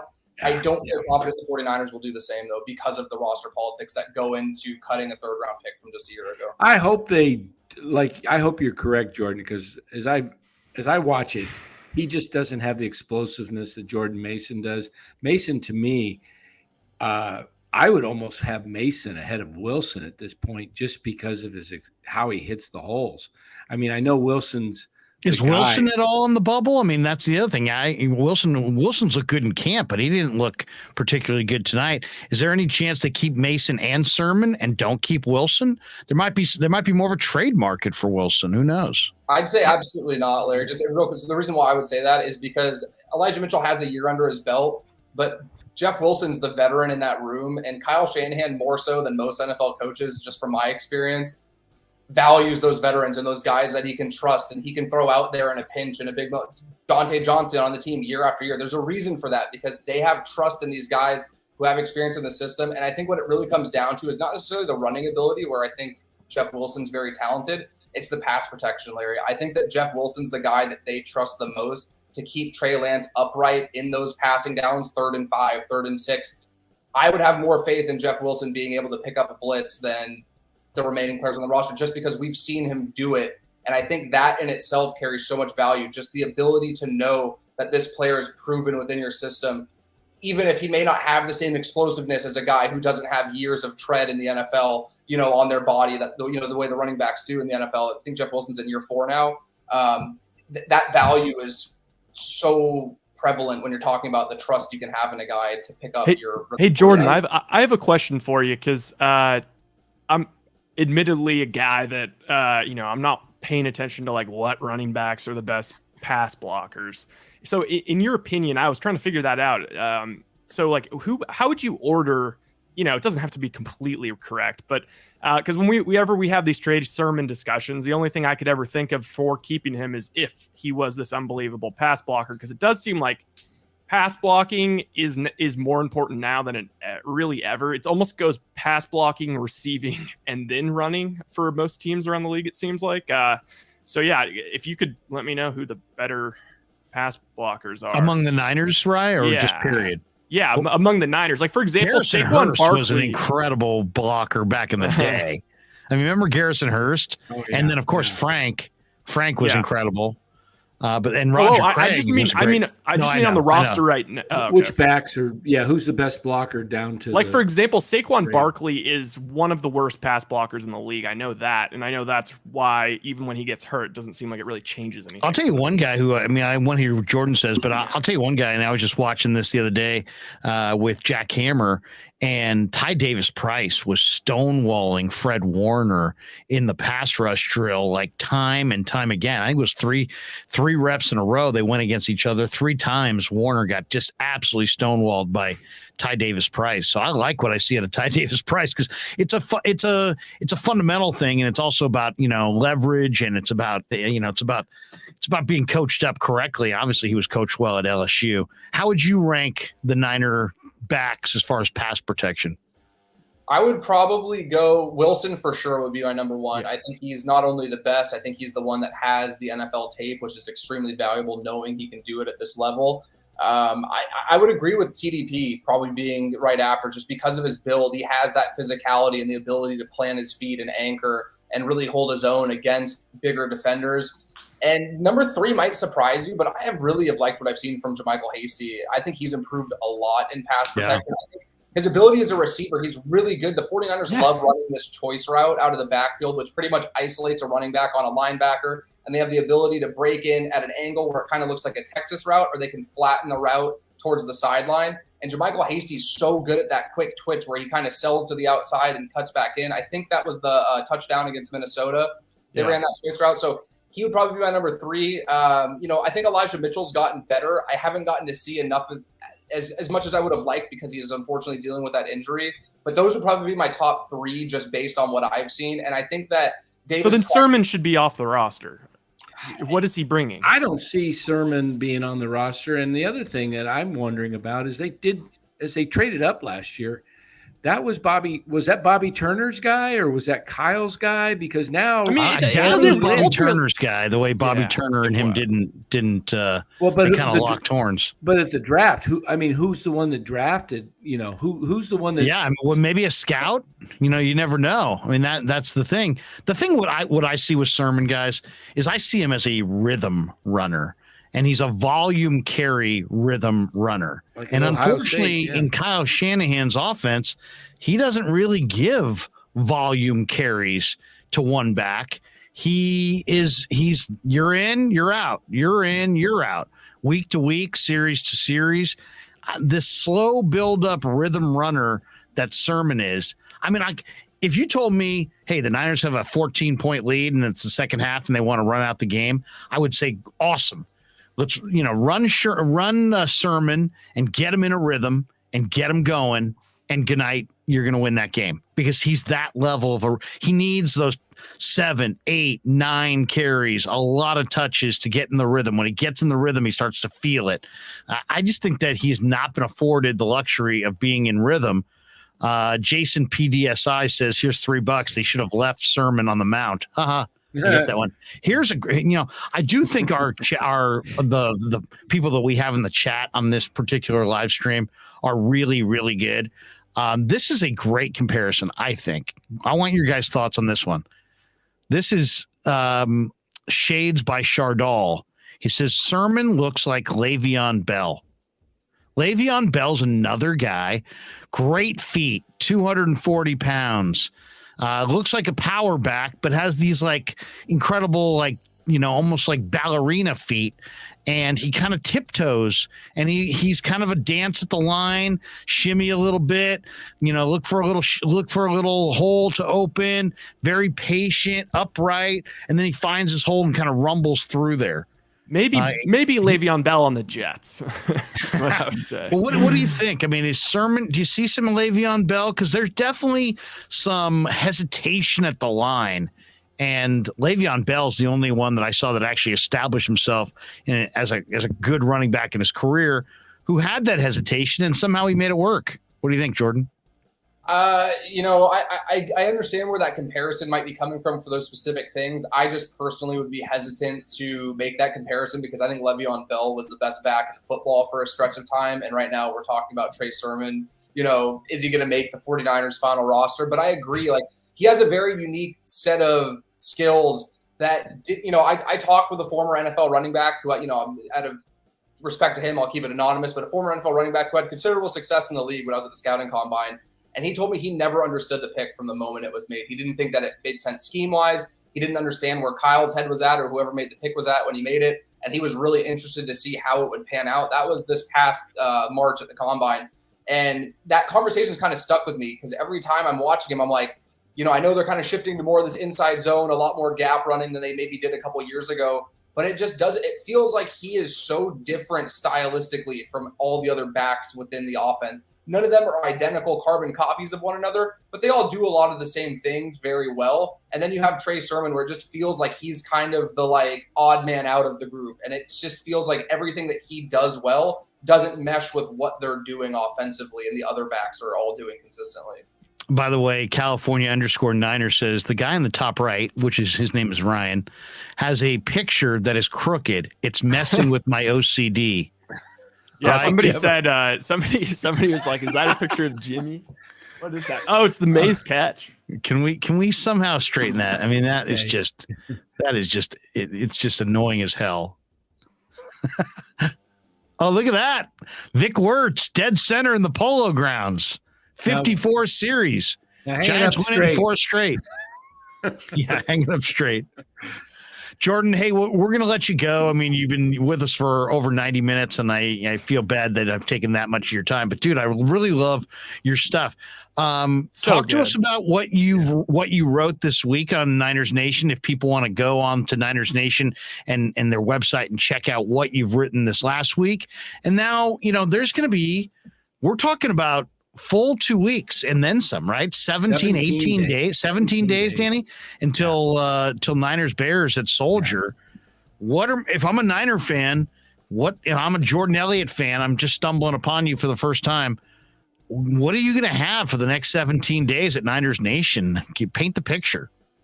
So I'll talk about what's to come because I think this is actually a really exciting time. It's one of my favorite times of the year. I'm going to be doing a comprehensive breakdown of what I'm projecting position by position. So I'll do the receivers, I'll do the running backs, offensive line, defensive line, secondary, all that good stuff. And I try to, with all of my work, to provide not only my own, opinions and analysis, but I try to back what I'm saying with film cut-ups, statistics, anything really at my disposal to kind of amplify and help illustrate a better picture. I also really like doing player profiles and getting to a point where we kind of humanize a lot of these guys on the 49ers and get to show a side of them beyond just what we get to see on the field.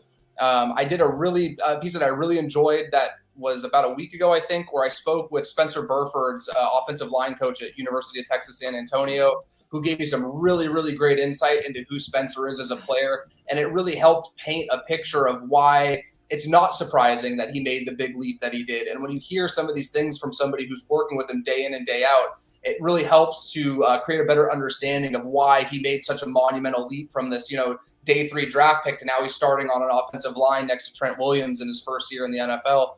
So, and not starting right next to him. I know he's right guard, but, starting on that same line. And, that's kind of what the focus of my work is. I will be putting a piece out tomorrow morning that are just my 5 takeaways from this game. Spoiler alert, it's going to talk a lot about how floppy I thought they looked and how I think they have a gem in Samuel Womack. So every week I do a recurring series where I'll do my 5 takeaways after a game, and then I will do 5 plays that stand out for me. I'll go through the coach's film, cut up some plays that really stood out over the course of a game. And it might be a big touchdown pass, or it might be an offensive lineman pancaking a guy on a 3-yard carry. But I try to mix things up a little bit. And I really try to do my best, too, to highlight a lot of these guys beyond just the quarterback position or beyond just the George Kittles and Fred Warners, because I think as talented as those guys are, there are so many good football players on this 49ers team, and I think that a lot of them deserve a lot more credit than they get. So if you love 49ers football, I'm sure something along the lines with my work you'll like, and I appreciate anybody taking the time to go check out Niners Nation. We have a fantastic team over there. I know Kyle does shows with you. Yeah, he's phenomenal. He's just excellent. He's captaining our ship over there, and couldn't ask for a better leader. So yeah, if you guys aren't familiar with Niners Nation, please go check it out. We have a lot of great content over there. No, seriously, you guys really kick ass. I have a question for Jordan. Okay, go ahead. I was going to get Jordan's Super Bowl pick before he gets out of here. Go ahead, Danny. Go ahead. Well, you mentioned you're going to be doing some writing about the different positions and stuff. Are you going to be doing a projected 53? Yes, I will. I think that I am probably going to do that at some point over the next few days. I wanted to wait until the final preseason game, Dan, before I really you never know. Like these games, I feel like they may not seem that significant, but a big performance or a really bad one could really sway that decision. So I was kind of holding off, but I'm probably going to try to get that done in the next few days for sure. Okay. I was wondering if you could give us maybe first dibs on that, what you think on how just on linebackers. Just text it to Dan. Who would be the linebackers and who would be the running backs, and will Purdy be on the team, you think? Yeah, I'd be happy to. So I think the starting three are going to be, Azeez Al-Shaair, Dre Greenlaw, and Fred Warner. I think it's the best trio in football. They're just so good at what they do. Oren Burks will be the fourth, in my opinion. His special teams value is just it was evident from the first time he took the field in training camp. And Demetrius Flanagan-Fowles, I'm very high on Demetrius Flanagan-Fowles. I think that he's somebody that has a lot of very desirable traits. He's that converted safety playing linebacker now, where I think it's taken some time to adjust playing to a new position. But he has such good sideline-to-sideline speed. And I think with a little bit more time, he's somebody that will develop into a full-time start in the NFL. So those would be my five. For the running backs, it's hard to project the sermon thing, so I'm going to go based off of what I would do. I think that it's going to be Elijah Mitchell, Ty Davis-Price, Jeff Wilson, and Jordan Mason, with Kyle Juszczyk being that fifth back. And then for Brock Purdy, what do you do with Hasty? You don't think he makes it? I think he's a guy that where he's somebody where I would feel more comfortable subjecting him to waivers, because it's happened so many times in the past, and you've still been able to retain his services. Whereas I wouldn't feel comfortable doing that with Jordan Mason. Again, I'm extremely high on Jordan Mason, and I have been for some time. So I may be a little, clouded with my perception of his value on this team because of that. But I just think that he's somebody that offers 3-down potential for a team going forward. And I just think that I'd much rather take the risk, knowing that you've ran Hasty through waivers before and been able to retain his services. And he's somebody who's shown he can pitch hit in a pitch. If you do need him to come up for a week or two during the season, he can do that. I just would, I based putting players through waivers, at like the level of risk that I feel they're going to be picked up. And I just think that Jordan Mason's the guy that it would hurt me the most. He would be picked, one of the first guys picked, I think. I'm going Niners Buffalo. And just because, I don't know, I feel good about Buffalo, but then I was listening to the guys tonight talking about the Chargers, and man, the Chargers, when you think of what the Chargers potentially could be if everything breaks right for them. I mean, you've got Herbert on offense, Austin Eckler, Mike Williams, Keenan Allen, a pretty good offensive line. I love that guard they got from Boston College, Zion Johnson. And, they had Rashawn Slater last year at Northwestern. So that line has added some really good players. And then the other side of this line of scrimmage, they got Sebastian Joseph Day inside to plug the run. They couldn't stop the run last year.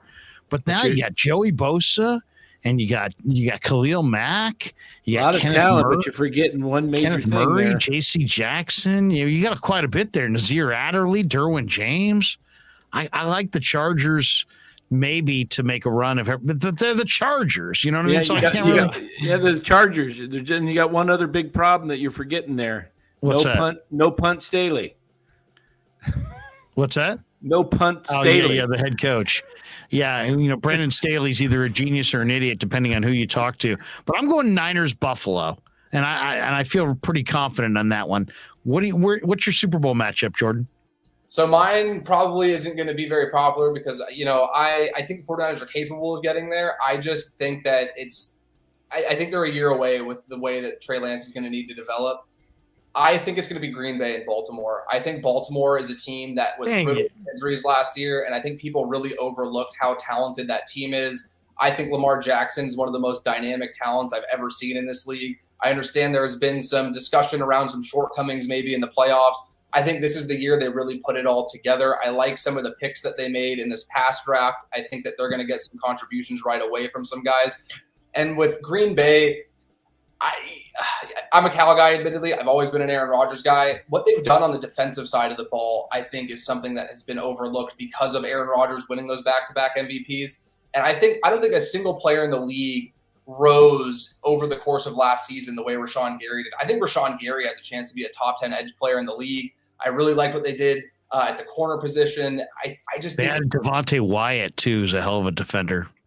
I just think that they're a sneaky good football team, and anytime you have a quarterback like Aaron Rodgers, I just think that you have an advantage. Like, again, the 49ers won one of the more memorable playoff games I've ever seen, and I think any of us have ever seen. I just think that it was such a fluky one-off kind of situation where if you play that game 10 times over, the odds of the Packers, not advancing, they probably win that game more often than not. And I think had they won that game, I would have probably picked them to beat the Rams too and represent the NFC in the Super Bowl last year. So I just think that team, with what they've done defensively and having Aaron Rodgers, despite losing Devontae Adams, I think that they'll be okay. And I think whatever they lose offensively, they'll more than make up for on the defensive side of the ball. Did you go to Cal, Jordan? Well, I did not. I just unfortunately am a Cal sports fan. It's like it's this tragic thing where I'm not even an alumni. But I was talking to Jordan about that at the foundation. Jordan, well, you absolutely stole my steam because that was my big pick. I said the Ravens were going to have the best record in the league. Lamar was going to be top 3 MVP, and they're going to go to the Super Bowl. Honestly, I think that the most difficult thing is your Green Bay pick. I think a lot of people when you say that, I think instantly people want to scoff at that. But really, when you run down the NFC, you've got the Rams. What are the odds that they make it back? What are the odds that they that they are maybe the healthiest team in the league? They're so top heavy. It's unlikely. Stafford's already got a shoulder thing. Brady, I don't know. Brady probably will be great again, but they are missing Jensen now, and their offensive line seems to be decimated. Their weapons are decimated. There's no Gronk. There's no, he didn't even want to be their new coach. So those are a lot of question marks. And then you got Green Bay, and yes, you have no Devontae Adams, but they were 13-3 the past couple of years, and that's another thing about the Niners is this may be the most talented team outside of quarterback they've had in the Shanahan era. And the NFC's arguably never been more wide open. Usually when they're good, it's like Seattle's freaking awesome. And, it's all these great teams standing in their way. It's like there is a path, certainly, for the Niners to make it to the Super Bowl this year. So, that was my pick was Ravens, Niners. But I think that's a good pick with Green Bay.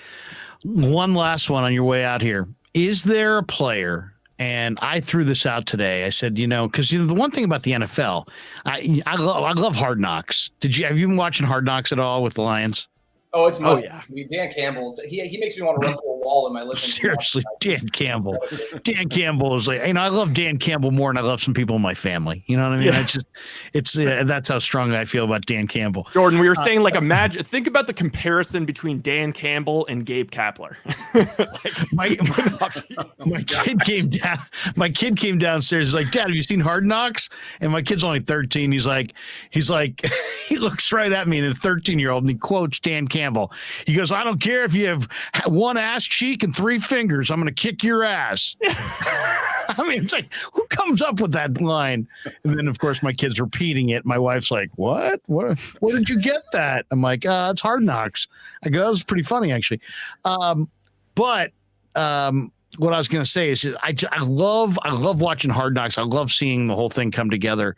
But it's like, I wish the Niners had that kind of coverage, but in a way, I'm kind of glad that they haven't given the access, because I think you're kind of giving something away when you give away that access. I don't know. To me, I really would love to see the 49ers in that mix, because I'd love to see the behind the scenes stories and all the stuff that goes with it.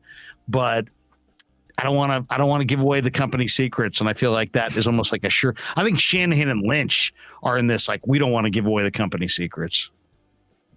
Yeah, totally. And you get to the point too where it's like people act differently when there's cameras around, no matter who you are or what your profession is. And I just feel like the 49ers have done such a good job of setting this culture where you're coming in, you're here to work. Not to say that Dan Campbell isn't or other teams on Hard Knocks aren't, but I think it just invites a situation where you may be a little less disciplined in what you're doing, and people have a tendency to want to show off and make a spectacular catch, knowing that it's going to get put on HBO for millions of people to see. Whereas, in a regular training camp practice, a lot of these ones, it's just the 10 or 15 media people, attending. So I can see why they wouldn't have done it. I think it invites more distractions than they need. And I think it's good for a team like the Lions, where their win-loss record might not get them the kind of publicity that Hard Knocks will, whereas the 49ers have enough talent to kind of take care of that on their end. What I was going to say, I forget, it jogged a memory, what our thought. I put out a tweet earlier today that if the count, Dan Campbell in Hard Knocks says to the guys, hey, don't you go counting bodies. Don't you go counting. In other words, just because a guy's not in this camp doesn't mean he can't take your roster spot. So don't count how many guys are in the room. Don't worry about if you're better than that guy, because I'm looking at the whole league after practice, and there may be somebody cut loose that is better than what we have in this camp. And so you all may get cut, and we may take some guy the Niners cut or the Ravens or Steelers cut. I've seen a lot of the cuts that have come down. And I haven't seen anybody that makes me go, wow. I guess Kenyon Drake. I guess the Raiders cutting Kenyon Drake is interesting to me. I did see today that the Raiders may cut Alex Leatherwood, who Mike Mayock and John Gruden just invested a number 1 draft choice in not that long ago.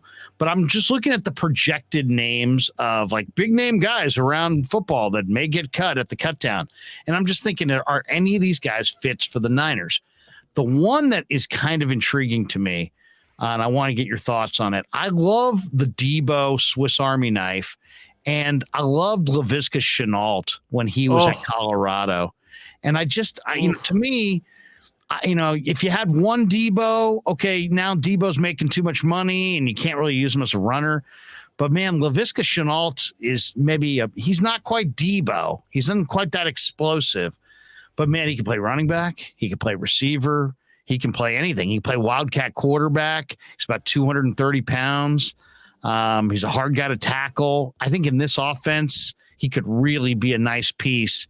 I like him maybe even a little bit more than I could say, a Jawan Jennings. If a guy like Laviska Shenault, if Jacksonville, who went out and signed ridiculous receivers to big money, so now they have no flexibility at wide receiver. If a guy like that wound up on the waiver wire, man, I think I would pounce and try to make it work somehow. Is there anybody around the league or a position that you're thinking of on the Niners that, if a good player at that position broke free, or if there's a guy that you're projecting that may get cut, that you would say, yeah, he's not in camp with the Niners, but they ought to try to – could you see them picking off a player around the league and who's not in their camp and just adding him to the roster? They've done it in the past. I think it's going to be harder this year than ever, just based on how many tough decisions they're going to have in-house and how hard it's going to be to will down to 53. But to be honest with you, there's not a name that's jumping to the front of my mind, but I do agree that every year it feels like there's a couple guys where it's like we're all left stunned. Like, they cut who? Like, who's on, this person's up for grabs now. So I don't think it's out of the realm of possibility. And I actually really like the Laviska Shenault thought, because I think he's somebody where his skill set needs to be meshed with an offense that has a creative mind that's willing to really think outside the box with his usage. And I think he'd be great with Shanahan's offense when it comes to those fly sweeps and the pre-snap motion and scheming open yards after the catch. If he were to become available, I think his skill set with the 49ers is much more valuable than what you would get with him in Jacksonville, given the way that, there's a difference in philosophy and just how they run their offensive schemes. I think that he would be much better than – I'm blanking. I know it's Doug, the coach that won the Super Bowl for the Eagles a few years ago. It's Doug Peterson. Yeah.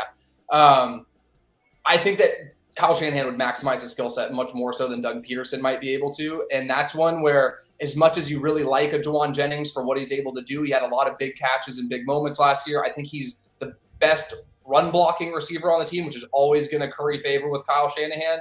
I think Malik Turner is very talented and he has special teams ability. the thought of being able to add a dynamic weapon like that is something where at the very least you have to, pull whoever makes those decisions together in a room and at least talk it out. Because I think as good as you feel about your 53 guys, you have to weigh all the options. And if somebody like Laviska Shenault's available, you have to at least really spend not just a quick, like, hey, what do you think about this, John? Or what do you think about this, Kyle? Like, no, you need to really hammer down and take a look at what you can get out of a player like that and adding them to an already talented receiver room. All right, man. Rock on, brother. Your content's phenomenal. We love rapping with you. Hopefully we didn't take too much of your time and you'll be willing to come back with us in the regular season.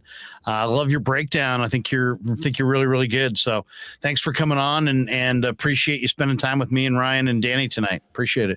Thank you, fellas. It was an absolute pleasure. Literally anytime. Absolute pleasure, Dan. Anytime, let me know. I'd be more than happy to. It's an absolute pleasure every time I get the chance to talk. Yeah. Go Cal.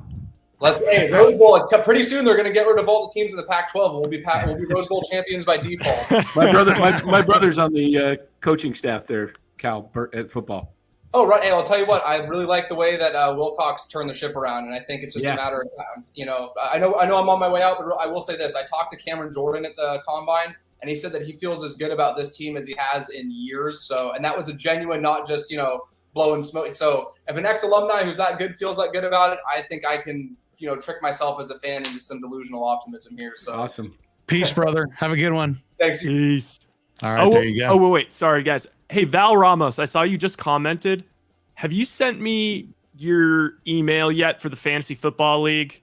If not, I'm going to send my email in, and please email me because you're one of the last ones. Fortunately. There you go. We got the fantasy draft Sunday night. All right, let's do this. We've been going for almost 2 hours, almost 300 people in the room. We'll do this. We'll pay the bills. We'll have some more thoughts on the 49ers coming up right after this on the Krueg Show. Thanks to everybody who's been with us so thus far. If you're in the chat right now, hit like, hit subscribe. It's free to subscribe. And if you subscribe, it will basically, we've been doing these since March. You'll just get a little alert when we go live. And we go live, I would say, 6-7 times a week.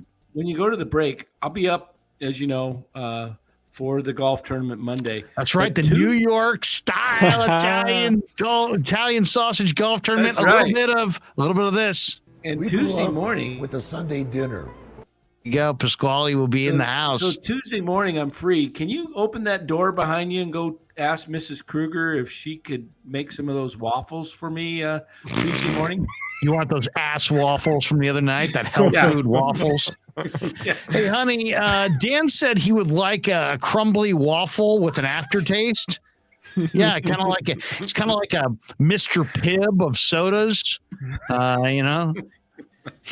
No, Danny, you do not want those. I mean, I love my wife; she's a beautiful woman, but you know what? I mean, I nothing. I just getting emotional. No. All right, we'll be back in a second. Larry Krueger here for Telmetrics. Thanks to Casey Bateman and the good people at Telmetrics. If you're an occupational therapist, if you're an orthopedic surgeon, a chiropractor, a physical therapist of any kind, Telmetrics is designed for you to use in your practice and will greatly benefit your patients.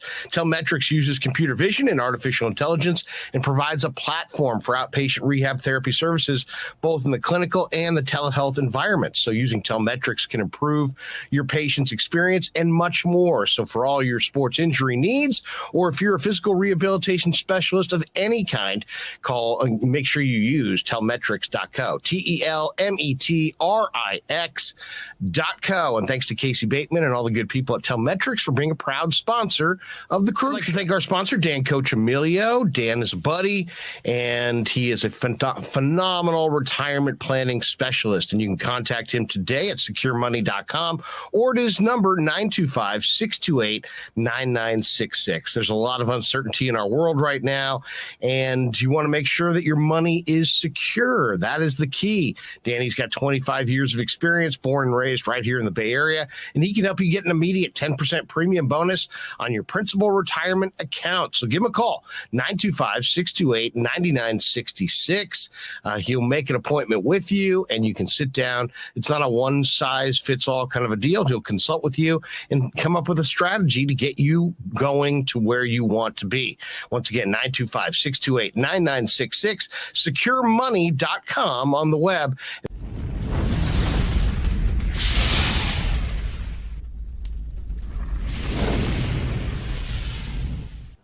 And thanks to Tony Cassera and the good people at Cassera's Italian Menswear. They are housing the Krueg Show t-shirts, and they're a proud sponsor of the show as well.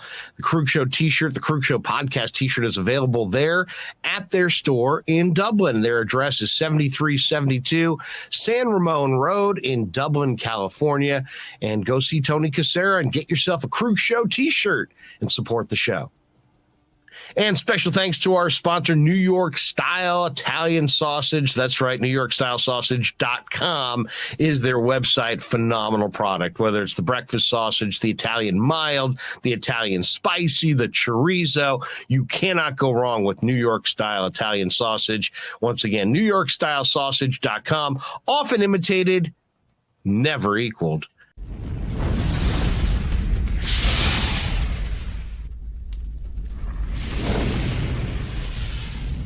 We grew up with a Sunday dinner. That means no matter how busy you were, no matter where the hell you were, you came to dinner on a Sunday night. Yeah, Sunday dinner without sausage, it's like a church without God. You know, how can you go to church if you don't believe in God? You know, and along with the sausage also became the discussions. That was discussion night. You know, it wasn't a typical family that you sit there and you're quiet, you know, and you don't talk with a mouthful. Oh no, man. Italians talk when they're eating. Italians even talk when they're sleeping. And definitely we talk with our hands. So if we can't express it through our mouth, through our lips, we express it with our hands. So, and that's what sausage is, really. It's an expression, you know, that life is good.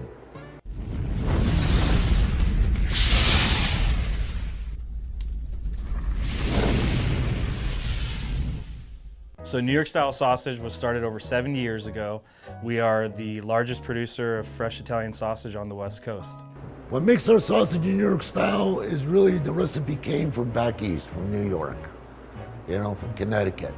If you look at all of our labels, there's maximum 4 or 5 ingredients, which we're really proud of. There's no preservatives, no MSG, fresh in, fresh out. The pork comes in fresh, goes out fresh. There's never any freezing throughout the process. We've always used fine quality cuts. We're never gonna deter from that. It's one of the reasons why our sausage is so good. I guarantee you put our sausage up against anybody else's from a flavor standpoint, no one will beat it, hands down. Hey, do yourself a favor and do me a favor. Go buy a package of the New York style Italian sausage. Guaranteed you will love it. Guaranteed.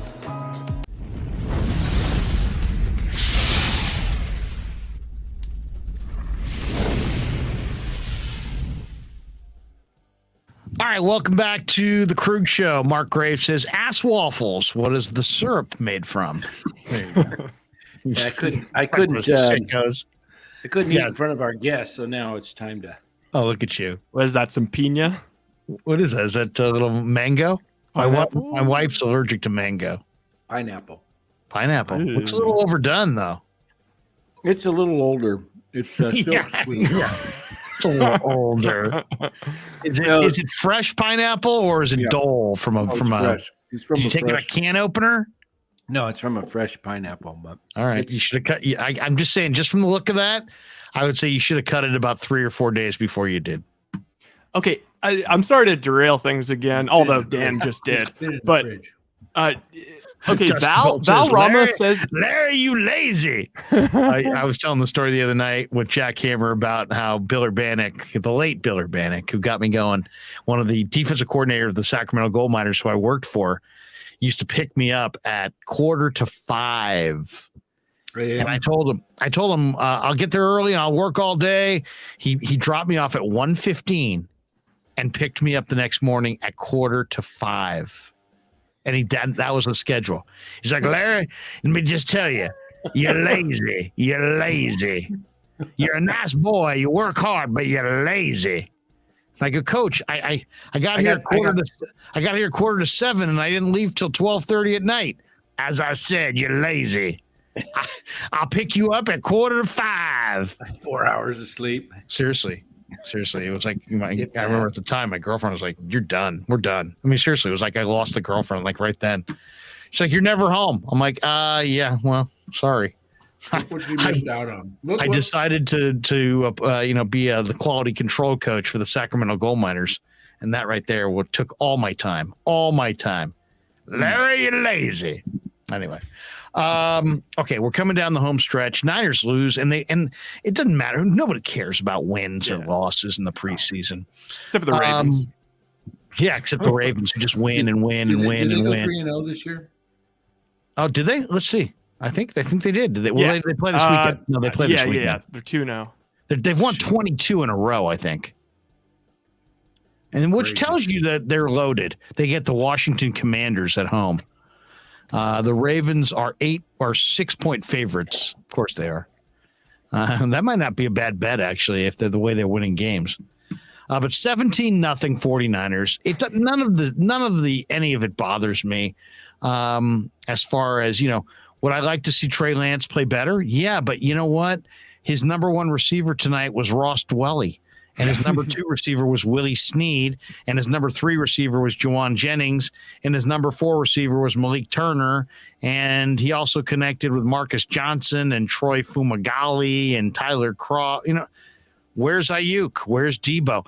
The one thing that is a little alarming, and I don't know if you guys saw this or not, and I don't know if you guys care about this, but Debo Samuel has not gotten separation down the field this year in the preseason at all.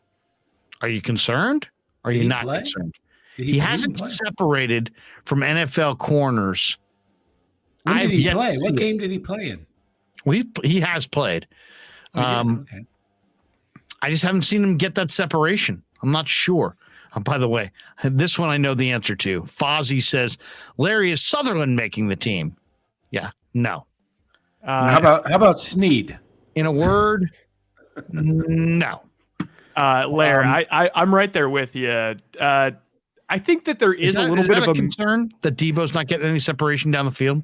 I mean, it is to an extent because I think that there is a little bit of a misconception that Debo is an elite weapon, and you pay weapons doesn't mean he's necessarily an elite wide receiver. He started off the year last year red hot, but he's never really been a guy that, gets tremendous separation. It's more you got to get the ball in his hands. The run after the catch guy. Yeah, and so how does that work with Lance?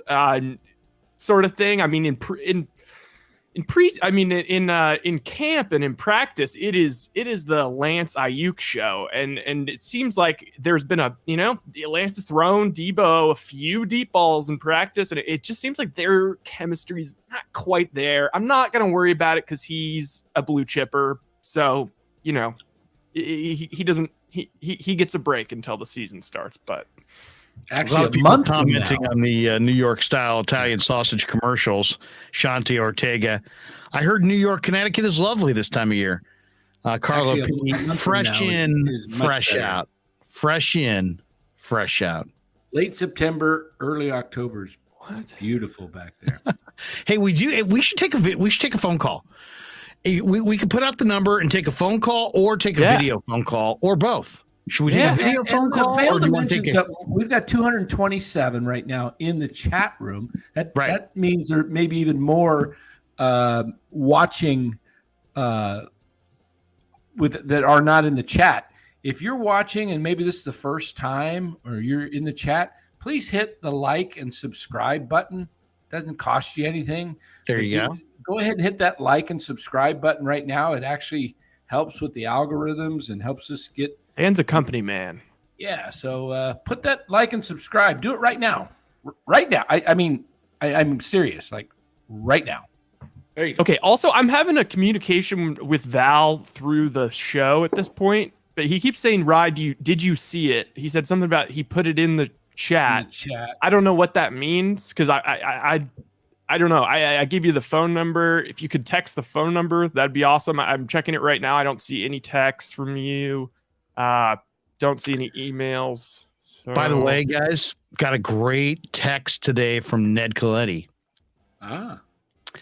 Ned said he had a long lunch with Sabes, and they're interested in maybe doing like a stream on here, like a Sabes and Ned deal, maybe even Walt Jocketty. How cool would that be? Walt Jocketty, another St. Louis GM. You know what I think would be absolutely freaking awesome? Would be like Sabes and Ned and like and just that's it. Maybe during a playoff game, like baseball playoff game. Where you're sitting there, we're sitting there watching a playoff game, and we're getting the comments of Sabes and Ned. Hey, that would be terrific. That would be really, really good. Speaking of baseball, did you see Will Clark what he said the other day? Classic. I did. Will Clark said that. Well, because I've heard from people around the Giants that the Giants don't work hard this year, that they're not working as hard as they have in the past, and that he basically was laughing at not laughing, making fun of the idea that batting practice was optional for guys who are hitting 220 like Yaz. Yeah, he says, like, if that's optional, you do your job. He said, get out there and take batting practice and learn your home ballpark. All right, here's the number, 510-823-0534. Do you have an opinion either on the Niners tonight, Trey Lance tonight, the 49ers in the preseason, or the cutdown? Do you trade Trey Sermon? Do you cut Trey Sermon? Do you cut Nate Sudfeld? Do you keep Brock Purdy? Do you keep 3 quarterbacks? Do you only keep 2? Do you keep Poe? What's Poe's first name again? Jason. Edgar Allen. Oh, yeah, I'm sorry. Do you guys hear that? Keep the pit and the pendulum. Edgar Allan Poe. What's that? There's someone at the door. You're hearing voices? We have somebody at the door? No, I'm not hearing anybody at the door. Oh, that's so unfortunate. Okay. Hey, can you? I'm going to put you on hold for 1 second because nobody can hear you. Nobody can hear you. So basically, we got a call. We have a call. It comes like a doorbell, but normally we would hear it, but we're not hearing it. I know. I don't know what happened to where that stopped. Rise, our technical wizard here. See if we can get that going. Bay Area GM says trade Trey Sermon if you can. I think you could. Chris Wall says Purdy is better than Sudfeld. I said that in minicamp. People laughed at me. You were the first one, and I was kind of like, really? Yeah, now I see what you mean. Do you see it now? Oh, yeah. I see Sudfeld is – I love Sudfeld. I mean, I think Sudfeld's getting the most out of what he's got. Yeah. But Purdy's better than Sudfeld. He's got more mobility. He can make more plays. He's more accurate. If you have what you can do, not only for this year, if they'd be thinking clearly – but if Purdy, I'd be afraid to see what Purdy looks like in Seattle. Yeah. Any team that has a good running game. Right. If Purdy is the backup to Trey, you've got 2 more years on minimum rookie contracts, and Purdy's would hardly be anything. That allows you to go out and get, some other position players, free agents, or pay some of your guys that are coming up. Versus having, somebody as a backup that's getting $2, $3, $4 million a year. Yeah. No, I mean, this little wager that I have with one of the Niner beat writers, it's like trading places. We bet $1. $1. I'll bet you a gentleman's bet. Here's a $1 bet, and the bet is that I don't think Purdy's going to be waived. You should just bet waffles. Like, hey, you got to eat these. Waffles. My wife will make you a very healthy waffle that will fall apart like cotton candy, and it has a little bit of an aftertaste. But she's a wonderful, warm woman, and let's just tell her it tastes good. It's are you kidding me? This is a phenomenal waffle. Here we go. Eddie K's 24. Never doubt Larry, even though Larry, you're lazy. You're lazy. Let me tell you right now, Larry. You're lazy. You ain't. He would say to me, "You ain't like me. You're lazy." You ain't like me, Larry. You lazy. You're lazy. I'll pick you up at 5:15. You better be out on the porch. No, 5:15. That was a half hour later. It was a quarter to 5. 4:45. I'll pick you up 4:45. You better have your butt on the porch when I drive up. He said to me, boy, you better be out there. If I gotta come to, he goes, if I gotta get out of my car at 4:45 and walk to your front door and ring that doorbell, your ass is grass. It was incredible. It was absolutely incredible. And then I work like a madman. First of all, I did quality control before, I did it by hand. So when I'm saying quality control, these coaches look at every single, like the Niners are playing the Bears. The Niner quality control coach looks at 4 games at least, maybe more, maybe 8, but at least 4 games. And he takes those games off. And what I mean by that is he goes play by play, formation, personnel grouping, what the play was, deciphered into our own language. And then once you have the entire game down, you go to the next game. And then you start cutting that thing up. What do they do on first down? What do they do on second down? What do they do on third down? What do they do inside the 30? What do they do in the red zone? What do they do when they were backed up in their own territory? What's this formation? Oh, yeah, it looks like 4 wides, but it's really not. It's 2 tight ends. You roll that thing back and forth, and you're just sitting there going blind. And you're sitting there and you're crunching all these numbers.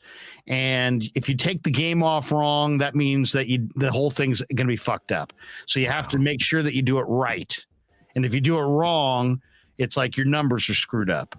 Wow. So, and seriously, hours and hours and hours. And you did it. And how'd you do it? Do it by what? Did it by hand. By what? By hand.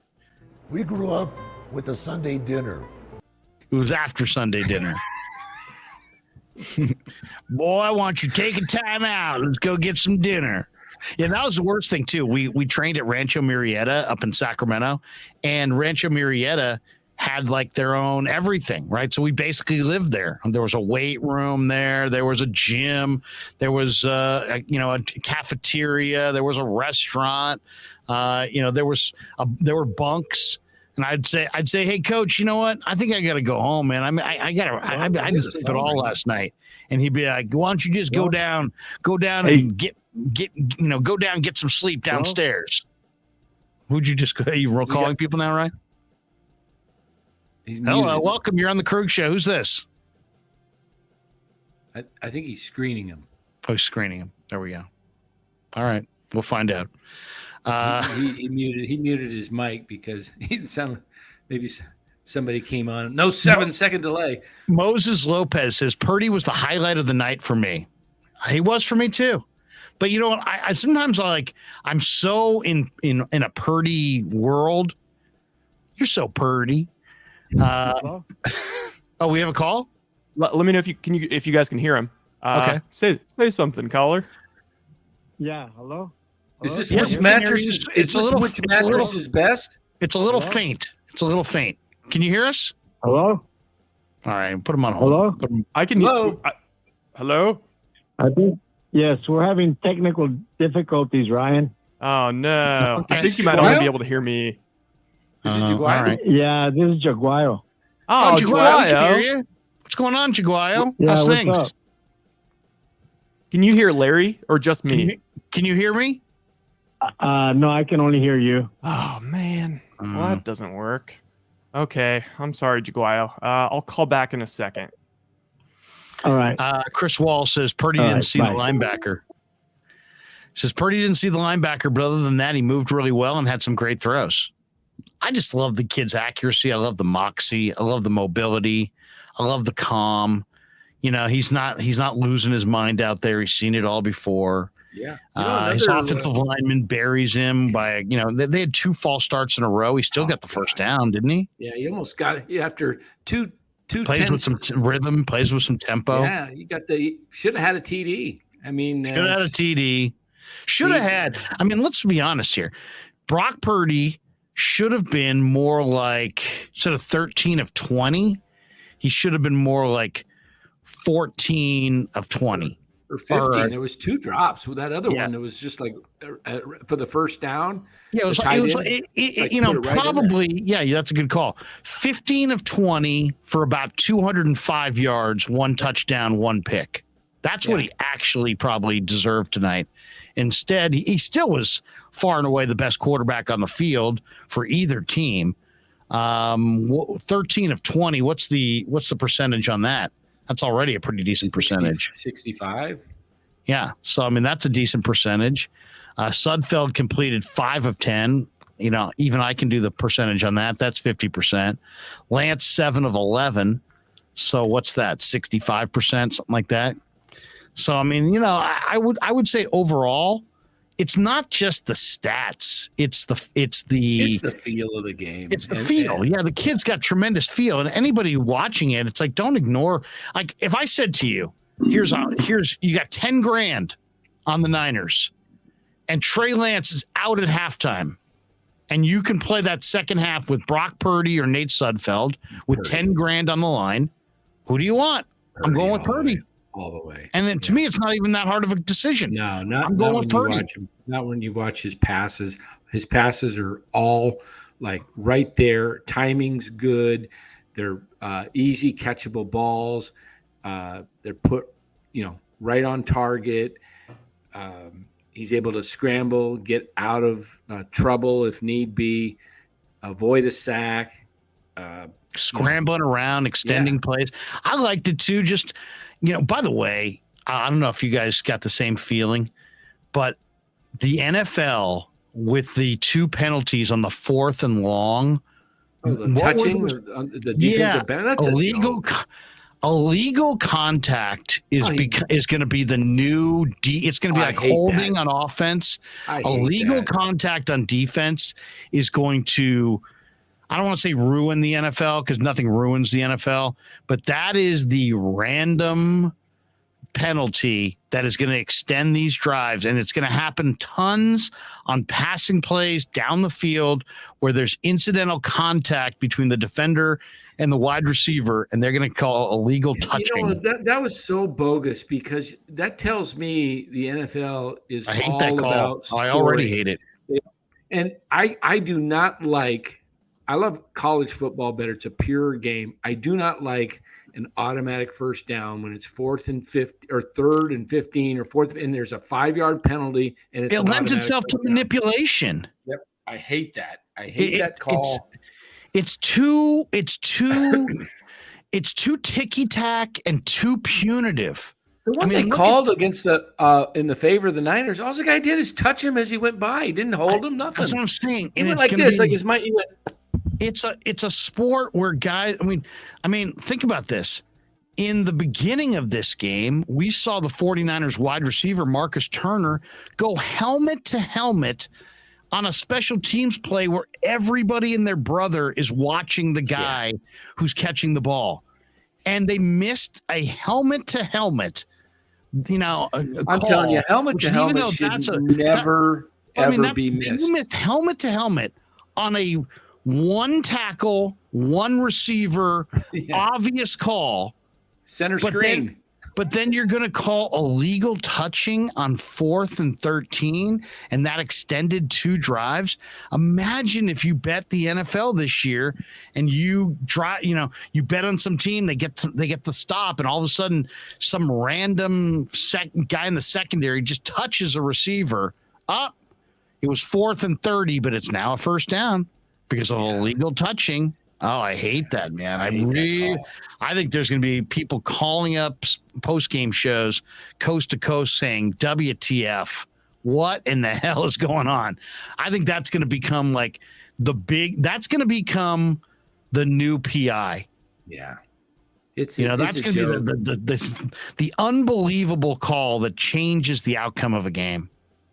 And the NFL needs to do something about the helmet to helmet in the sense that you've got guys watching TV that should be a reportable, automatic, reviewable play from the booth. Just review it, because if the booth can see it, it should just. And the refs didn't call it. it's that serious. If it's that serious, we're talking about concussions and guys' brains and the well-being of the players long term. If it's lip service bullshit, then that's one thing. But if you really want us to take head injuries seriously, if you really want to represent the league as a league that takes head injuries of its players seriously, how do you not call blatant helmet to helmet? Now, in this case, it would hurt the Niners, but who cares? Do you guys hear that? Yeah, now we hear that. Yes. Now we're back. Who's at the door? Hello? Oh, that's a horrible sound. What is that horrible sound? The doorbell's stuck. Oh, okay. All right, we have somebody. Hello? Hello? Who's this? Chiguayo. Chiguayo, you're back. Hey, what's up, Chiguayo? How's things? What did you think of the Niner game? Well, the thing about it is I know it's a preseason game. Right. I know, it doesn't count or anything, but what really pissed me off was the fact that the Texans were more physical than us. The first, the second, the third, the fourth guys, all those guys, they beat us to the punch. They were the first ones off the ball, and we could do nothing against them. And that's what pissed me off. Oh God! We're getting all kinds of beeping. The beeping was because mattress on a budget called. That's what happens when there's another person calling on the. And now we've got Chiguayo. Let's see if we can merge these. Let's just hold and accept. Hold on. All right, Chiguayo, we got you back. Okay. Yeah. Chiguayo. Okay. Yeah. And we do it. What about the other caller? Do we still have our other caller? Chiguayo, can we hear you? Can you hear me? Hello? We've taken calls before. We're having technical difficulties. Nick Martinez says, do you guys have the link for the video calls? Okay. This is what we're gonna do. We're gonna hang up on both of them. We're gonna have a respect and honor system going here, where when one person's on the phone, just nobody else call, please, for the love of God. All right. Okay. There here we go. Yeah. So Chiguayo. Oh my God. Okay. We've got Chiguayo. I'm sorry, mattress. We'll get you. Okay. We'll lay down, mattress. We'll get with you in a minute. Okay. Okay. I agree. Chiguayo, I totally agree about the toughness, because it's like, this is your time to make the team. And especially earlier today, I watched the Hard Knocks for the week, and all of a sudden you're, going into just the second preseason game, he got me so fired up. And I was like, man, if I was out there, I'd be busting my ass, like trying as hard as I can, trying to put things on tape. And it did feel like we came out a little soft. Well, I mean, there was no Kinlaw, there's no Bosa, there's no Trent Williams, there's no Kittle, I don't know. To me, the biggest part of this is you escaped the preseason without major injuries. You didn't lose guys for the year. That to me is the first thing. The second thing is Trey got his feet wet. He got a few reps. He didn't get hurt. I think you stumbled into a really good second quarterback that you can actually win games with. So I think that's a major positive. You're super loaded at running back. I think that's pretty clear. And you probably could make a trade there. I think some of the young offensive linemen, including, Jason Poe, really look promising.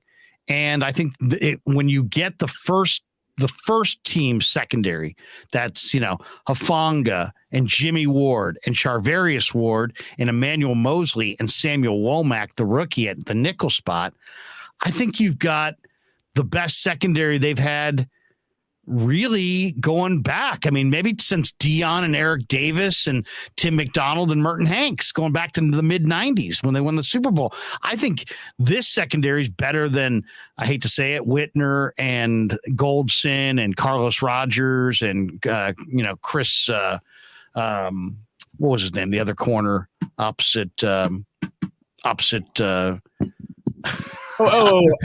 Carlos Rogers? No, opposite Carlos Rogers. Chris, what's that?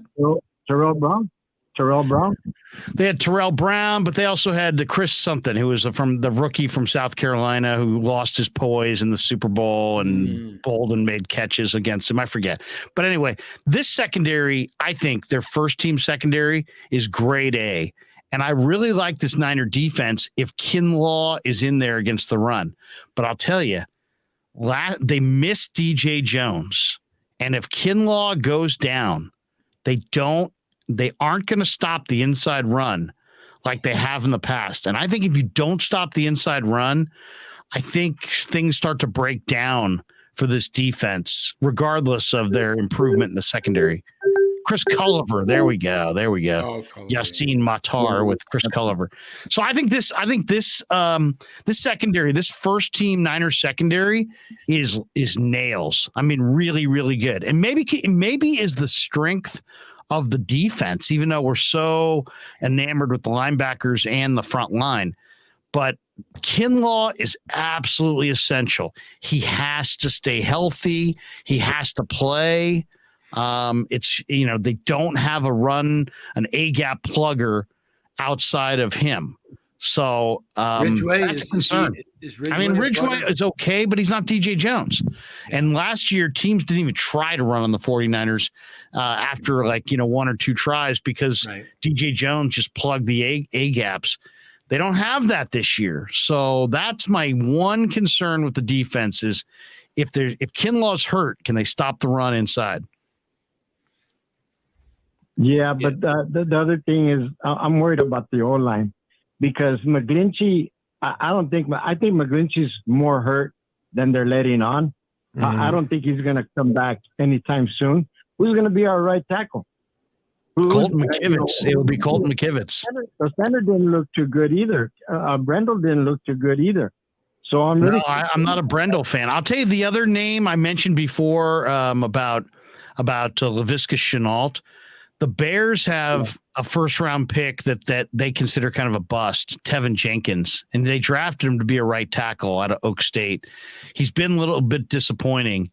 He could be for the 49ers what Laken Tomlinson was. And I know Justin Fields is really close friends with Trey Sermon. And you know what? If you could get, to a Trey Sermon for Tevin Jenkins swap, something like that, and use Jenkins at right tackle and let McGlinchey get healthy, I would be interested in something like that. That's the other guy that I'm looking for at the cut down is I don't think the Bears are going to cut Tevin Jenkins, but if you made the right trade proposal, you probably could get him. You think you could do something like Sermon and a pick? Maybe Sermon and another offensive lineman that you have that maybe Zakel, or maybe a Sermon and a fifth round pick or Sermon. Yeah. Something like that. Maybe, who knows? I mean, you get creative, but that if you could trade for Tevin Jenkins, he might be your Laken Tomlinson at right tackle going forward.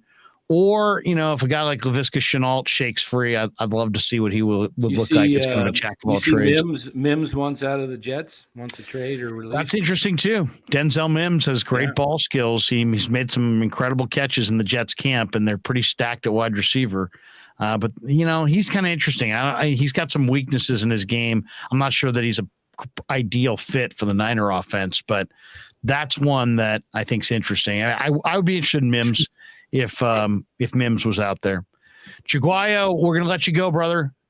Thank you very much for being a fan of the show. Take care and stay blessed. We love you, Jaguayo. Stay blessed yourself. All right, Jaguayo. All right, hear from you. Jaguayo 56. We love, great guy, and we appreciate him stopping by. Mattress, you are now allowed to call in. Now we have Nick Martinez in the green room here for our video call. We can go 5-man though, because if Mattress wants to call in, we can figure out which mattress is best. We can hook Nick Martinez. Did you post the video line? There he is. Yes, I did. Oh, cool. Well, let's say hi to Nick. What's going on, Nick? Nothing much. How you guys doing? Hey, we're doing great. Are you same picture with the Padres? I wish. Oh, okay. I do believe I had to fight him for nickmartinez.com when it went up for auction. That was a lot of money I had to spend on that .com to get that back. What did you think of the game tonight, Nick? Great. I thought it was a preseason game. I'm not going to really worry about it. And I like Jimmy a lot. I think Trey's fine. I think it's going to work out. It's the 27 years of waiting for the championship that's going to be the biggest determinant factor on how we see Trey.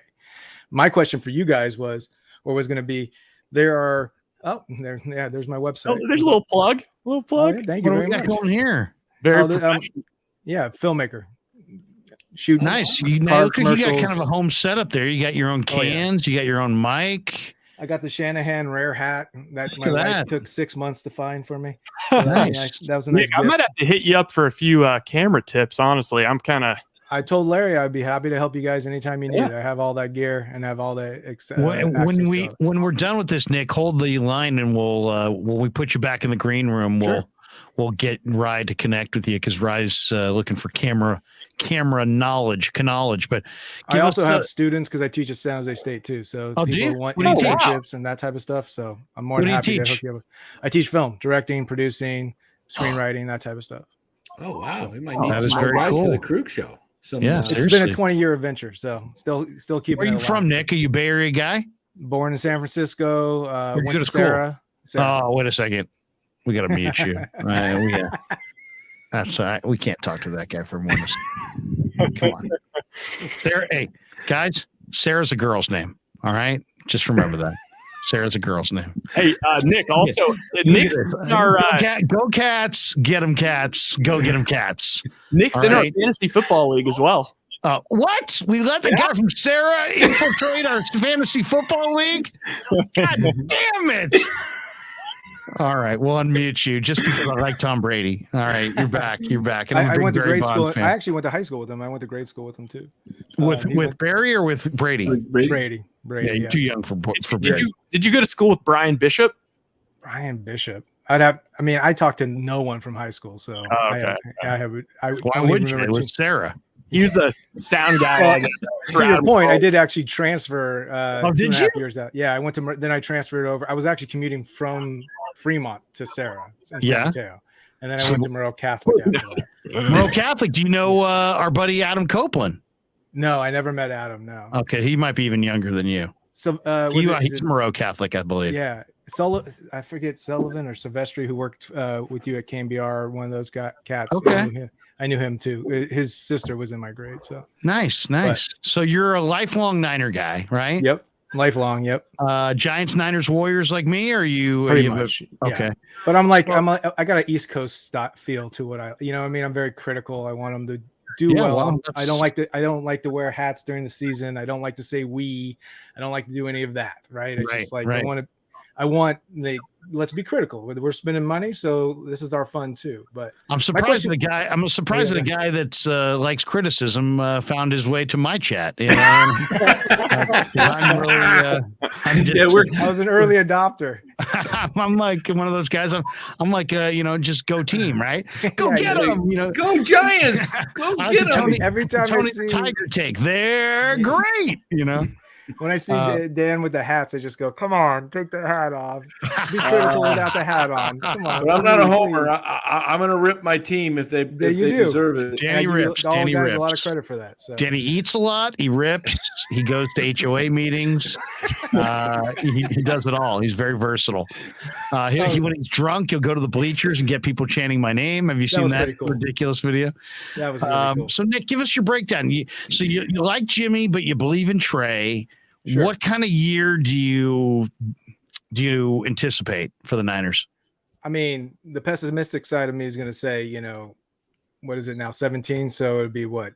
9 and 7, like somewhere in that. Or that's too low. 9 and 8. Sarah once again. Yeah. Hey, we did not go there for education. I got there because I could play football and baseball. That's why I got there. Sarah, did you play with Tom? Did you play with Tom? I only played summer because he was a year older than me. So I only got to do when we mixed up, and then I was out when I would be in JV or varsity. So I went to Monroe and I was on varsity in Monroe. So but I did play baseball with him, and I played all the all-star leagues. He was a catcher, right? Wasn't he a catcher for you guys? He was a catcher. He is a better baseball player than he was a football player. Something tells me that he's updated his profile on that. Yeah, I would say so. Left-handed swinging catcher. So he batted left. right-handed, of course, as we all know. But Farhan yeah, might so be I think it's interesting. going to be one of those normal seasons where, you know, I think there's going to be a chance, and I think we're going to get excited, and then there's going to be a 2-game loss, and we're all going to get upset, and we're going to, you know, as soon as they said they're going with Trey, my mind went, great, I'll be vested in this in 2 years. That's how I was like, all right. Now, as long as no one gets upset because they're wasting their prime time on this team without a quarterback that can maybe get them the Super Bowl, I think they'll be okay. My thing is to you guys would be, we all know, or the stats are, was it 50% of teams don't make the playoffs the year after they were in the playoffs? So are the Niners one of those 50% teams that are going to repeat and go back into the playoffs? That's the thing I always look at. I think their roster is one of the best in pro football. I mean, look at all the running backs. I mean, we're talking about cutting Trey Sermon. I mean, have you looked at some of the other teams' running backs? I mean, Trey Sermon is making, I would say, 25 teams in the NFL, and the Niners are talking about cutting him. They've got some question marks on the interior of their offensive line. But, I mean, this is a team that made it one win away from the Super Bowl last year with Tom Compton and Daniel Brunskill on the right side of the line. So I think you got to remember that. And then I think they're more dynamic now. I think Trey's going to make defenses defend the width and the length of the field. Ray McLeod, I think, is going to be nice as long as he doesn't fumble. Danny Gray, I think, is going to give them a vertical threat and create a lot of space offensively. Danny Gray may be the third wide receiver instead of Jennings right now. Oh, I don't doubt it. He's got good ball skills. He's fast. He's legitimately sub 4.3. Yeah, he plays to that. And they got a deep D line. They got a really good first team secondary. They got, I think, the best linebackers in the game. So defensively, I could see the 49ers snuffing teams out if they stay relatively healthy. But I think this is the year, and I don't know, I definitely want your guys' thoughts on this.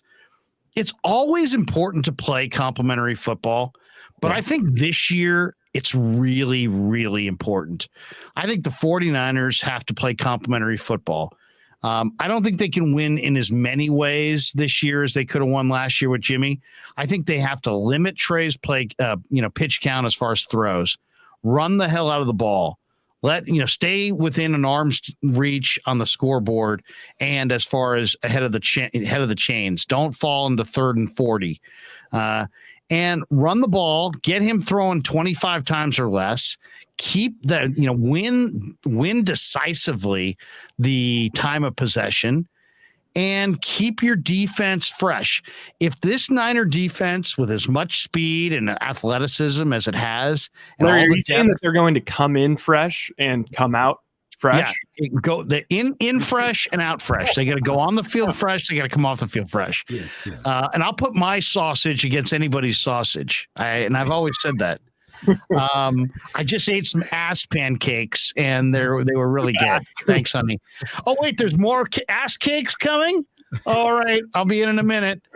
No, but seriously, complimentary football. And if the Niner first team D can just fly around and play super fast because they're not on the field a lot, I think the Niner first team D could overwhelm teams, and that first team D could be so dominant that they carry the 49ers to a near perfect record because they're just so overwhelming.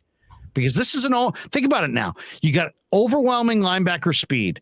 You've got Hufanga, Jimmy Ward, Charvarius Ward, Mosley, and Womack in the secondary. There's no weak spot there, and you have a loaded defensive front line with a really aggressive get up the field scheme.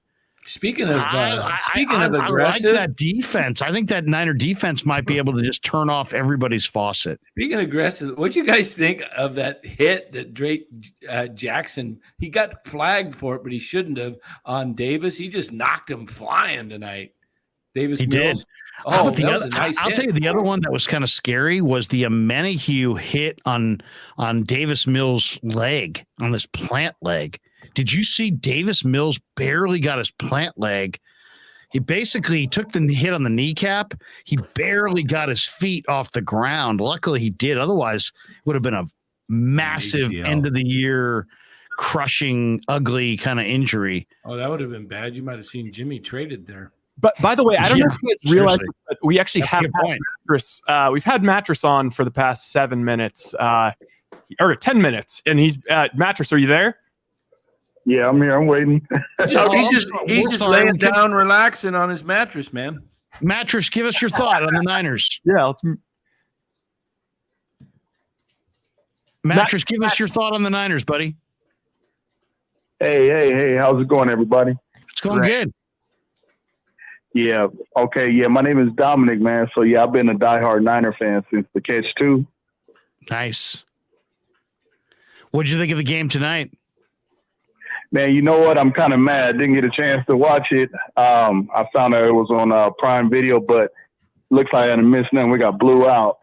Yeah, honestly, But, that's my buddy texted me and asking like, "Oh, how'd the game go?" And I said, "You know what?" He's like, "Oh, I'm golfing." Like, "Oh, I got it recorded." And I said, "You know what? Just go ahead and skip this one." Hey, you just consider it's kind of like watching a Giants game.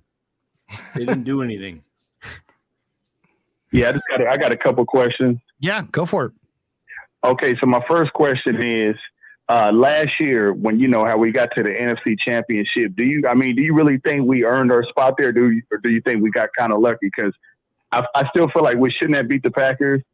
We shouldn't have beat the Cowboys. We shouldn't even have made the playoffs. I feel like we got kind of lucky last year. I didn't really feel like we were ready. I don't look at it that way at all. I think they took it from Dallas.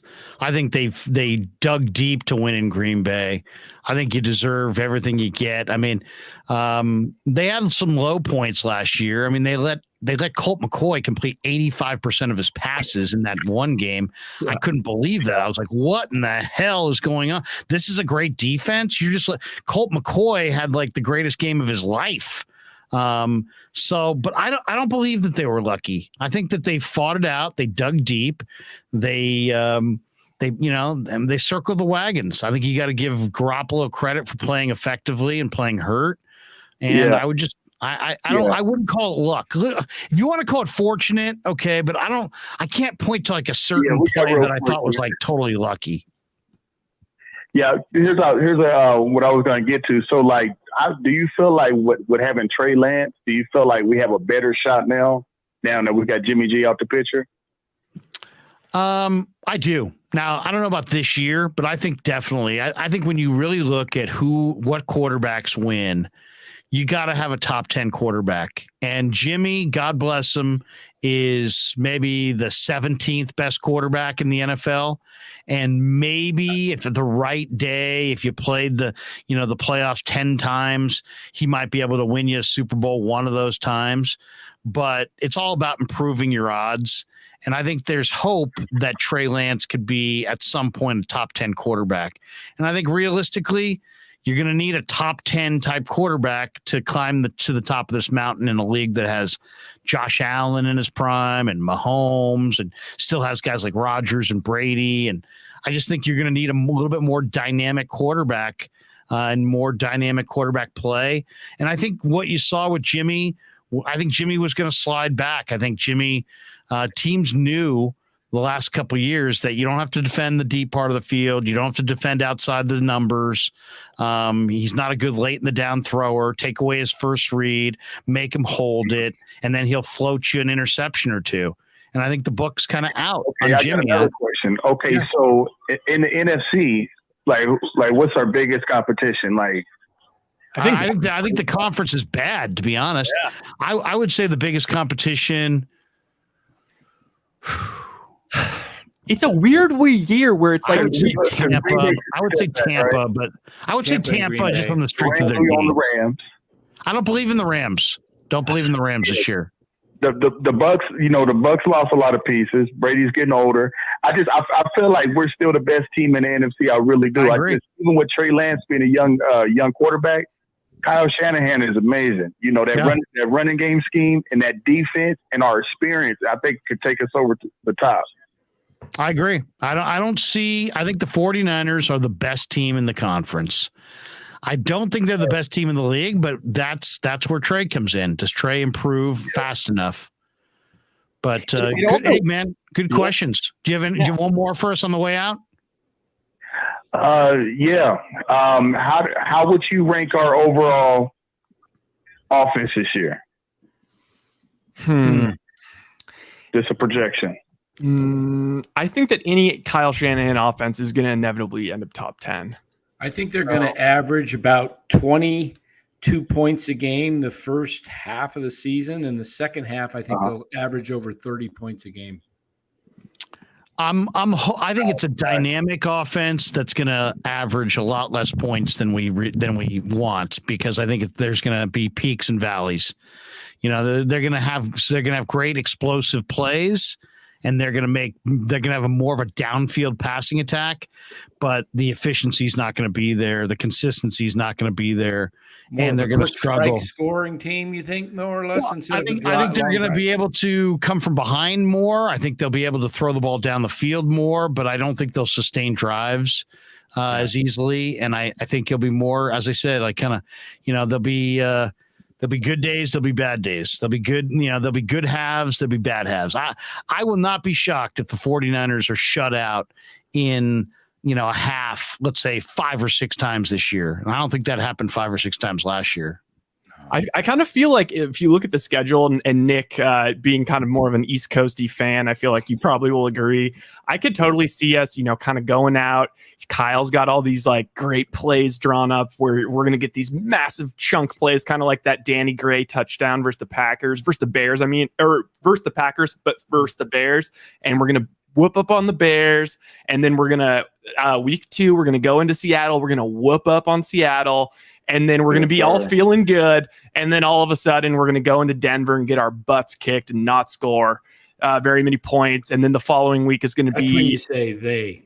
Sorry. That's when you say they got their butts kicked. Okay. Yeah, that's the other thing I need help on, Nick. Can you teach me? No. And then week 4, I think they're gonna lose to the Rams, because it just feels like that's what's gonna happen. Then they're gonna be 2-2. All of a sudden, everyone's gonna be panicked, and I think at that point, I kind of feel like it's gonna be a little bit of a, you know, here's a little run. Okay, and then we lost a couple, but then towards the end of the year, I do think we'll finish strong. Is that first game 4 in LA or Santa Clara? I think it's in Santa Clara. Yes, Mattress? Oh, one last question. Okay, what are we doing with Jimmy G? Because this is ridiculous. I don't get it anymore. Do you want him? Because we could drop him off at your place. I think they're going to trade him. I do still think that there'll be a market for him. I just think everybody's Larry on that. I think everybody's playing it coy. But I've seen Seattle this year. I saw Geno Smith. I saw Drew Lock. I've seen the New York Giants quarterback. You know, what's the deadline on that, Larry? Is it the 30th or September 11th? Herb Street kept saying that they have till September 11th. Well, the cut down is September is the 30th. Right, that's the cut down. But the actual guarantee is when the game starts. Okay, so Saturday before the first game. So that's where his contract becomes guaranteed. That's when it becomes guaranteed. The Saturday before the first game, the 10th of. But I would think he'll be traded. That'll be my guess. That's my guess. Can he go on some kind of, physical, the PUP list and still be traded? Or because if they don't have a trade set up for him by the day 53, I mean, when they got to get to 53 next week, then they're going to have to. They're going to know they would have to keep him on their roster and then waive somebody else and then trade him while he's on the roster. I don't think they'll do that. Hey, what do you think about this question? Okay, Kyle McKiernan says the caller can't afford him, or any of us here tonight. Do you think that we have about 200 people in the chat actively right now, plus us 4 and Mattress? Do you think that if we combined all of our net worths that we could pay for Jimmy G's contract? I would say, God, no. Hell no. But do you think we maybe have one? I could do that easily. Come on, Ryan. Jimmy G, man, did so much for our team. Yeah, he brought the swag back. The thing about it is, he just fell a little short. That's all. That's funny you said that, Ryan, about that, because I was thinking that earlier tonight. I was thinking, man, if we could get every Krueg subscriber and we could buy the Giants, we can get rid of Gabe, we can get rid of Farhan. You guys, I'll freaking make the decisions. How bad we were before we got Jimmy G. Like, we were horrible. That's We facts. had Brian Hoyer. Do you remember Brian Hoyer? Yes, we do. People forgot, like, we were horrible. Like, we didn't have a decent quarterback prior to that since, like, Kaepernick. So we can talk about Niner quarterbacks and we're going to get JT O'Sullivan. It's time to, go to something a little more dynamic. Yeah. No, hey, they went after this guy. Now it's time to see if he can play. We got to see if he can play. Hey, we appreciate it, man. Have a great rest of your night. Thank you. I appreciate it. God bless everybody. Take care. Thanks for calling. You too. Dustin the Gale says, Larry, have you seen the show called Brick by Brick about the Niners this season? It's really similar to Hard Knocks. It's on YouTube. I have seen a couple episodes of Brick by Brick, and it is really, really good. So go to 49ers.com and check that out. Really cool stuff. I'm really interested to see how defenses adjust to Lance after there's actual tape on him. That's going to be because there's no real tape on him, right? So how are these defenses? And that's why I think they're gonna drop. I think they're gonna rush 3, drop 8, and make them be accurate. As opposed to sometimes it's like, hey, send 5, send 6, and put pressure on them and see if you can find the open guy. This is the rare rookie quarterback who is so smart, and he's not really a rookie. He processes what he sees well and quickly and pre-snap. So I think but his accuracy is a little hit and miss. So my guess is they're going to, in key situations, they're going to rush 3, drop 8, flood the zone with all kinds of defenders, and hope that he's inaccurate. That's my guess. There you go. Well, gents, you can put me back down, and I'll wait to talk to Ryan after. I don't want to take up too much time of your show, but thanks for letting me on. It was a lot of fun. That's really cool, Nick, that you came in, and what you do. That's really neat.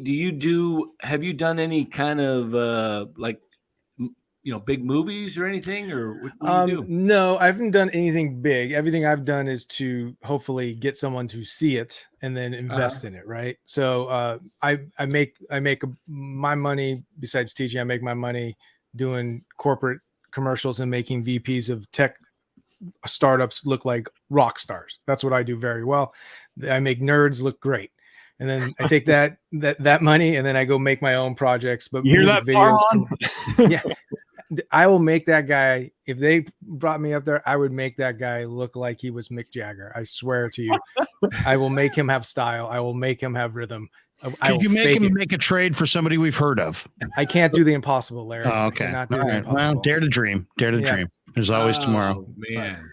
They say the film doesnm lie. The film does not lie. Well, Nick, good stuff, brother. We'll put you back in the chat. We're only going to go another like 3-4 minutes. So no worries. I'm going to grab a water. I'll wait for Ryan on the bottom. Sounds good. Appreciate you, brother. Put you back in the green room. Nick, don't eat all of our food in the green room. Don't destroy the green room. That's Dan Coccimilgio's green room right there. All right, guys, you got a final thought on this one? We've got 200 people still in the room. We're almost 3 hours into the live chat. Niners got shut out. Imagine if they'd scored a touchdown. Oh, my gosh. How many people would have wanted to talk about it? Imagine if it was a regular season game. How many people would have been in the chat tonight? How many people are going to be with us after Bears-Niners for the Krueg Show post-game chat after week 1? And not only that, Ryan and I are going to be covering the Niners and bringing in all kinds of video to the channel. So if you're not yet a member of the channel, become a member. If you're not a subscriber to the channel, subscribe. We're going to have all kinds of exclusive 49er interviews live from camp with cameras and the whole deal starting next week. So we're going to be in the locker room. We're going to be bringing guys out. We're going to be talking, doing one-on-one interviews and breaking things down and having a lot of fun. So, Shante Ortega, do Larry a favor and do yourself a favor. Like and subscribe. And then as Carl would say, don't be so lazy. Don't be lazy like Larry. Larry's so freaking lazy. Fozzie says, are you guys still taking calls? We could take one more call. Yeah, we can take one more call. Why the hell not? That's what Squally would say. Yeah, I was wondering, Larry, when you were doing the Quality control, Danny. Quality control. But sometimes I look at your work, Larry, and I think you're so freaking lazy, and Yeah, the quality ain't there. Was that what you kind of looked close to like that when you were doing that show? That ain't right. That ain't right. Don't bust out wedding photos. I'll bust out pictures of you wear it with hair, and then we'll really get into it. All right, who's there? Who's our caller? I gotta be careful. You guys you might have one on me. Yeah, exactly. Okay, so we want to do a video call? Oh yeah, who's on the line? Somebody. Hello, caller. All right, Larry, it's me, Fosse. Thanks for taking. Hey, Fosse, how you doing, man? Hey, man, I recently just found you.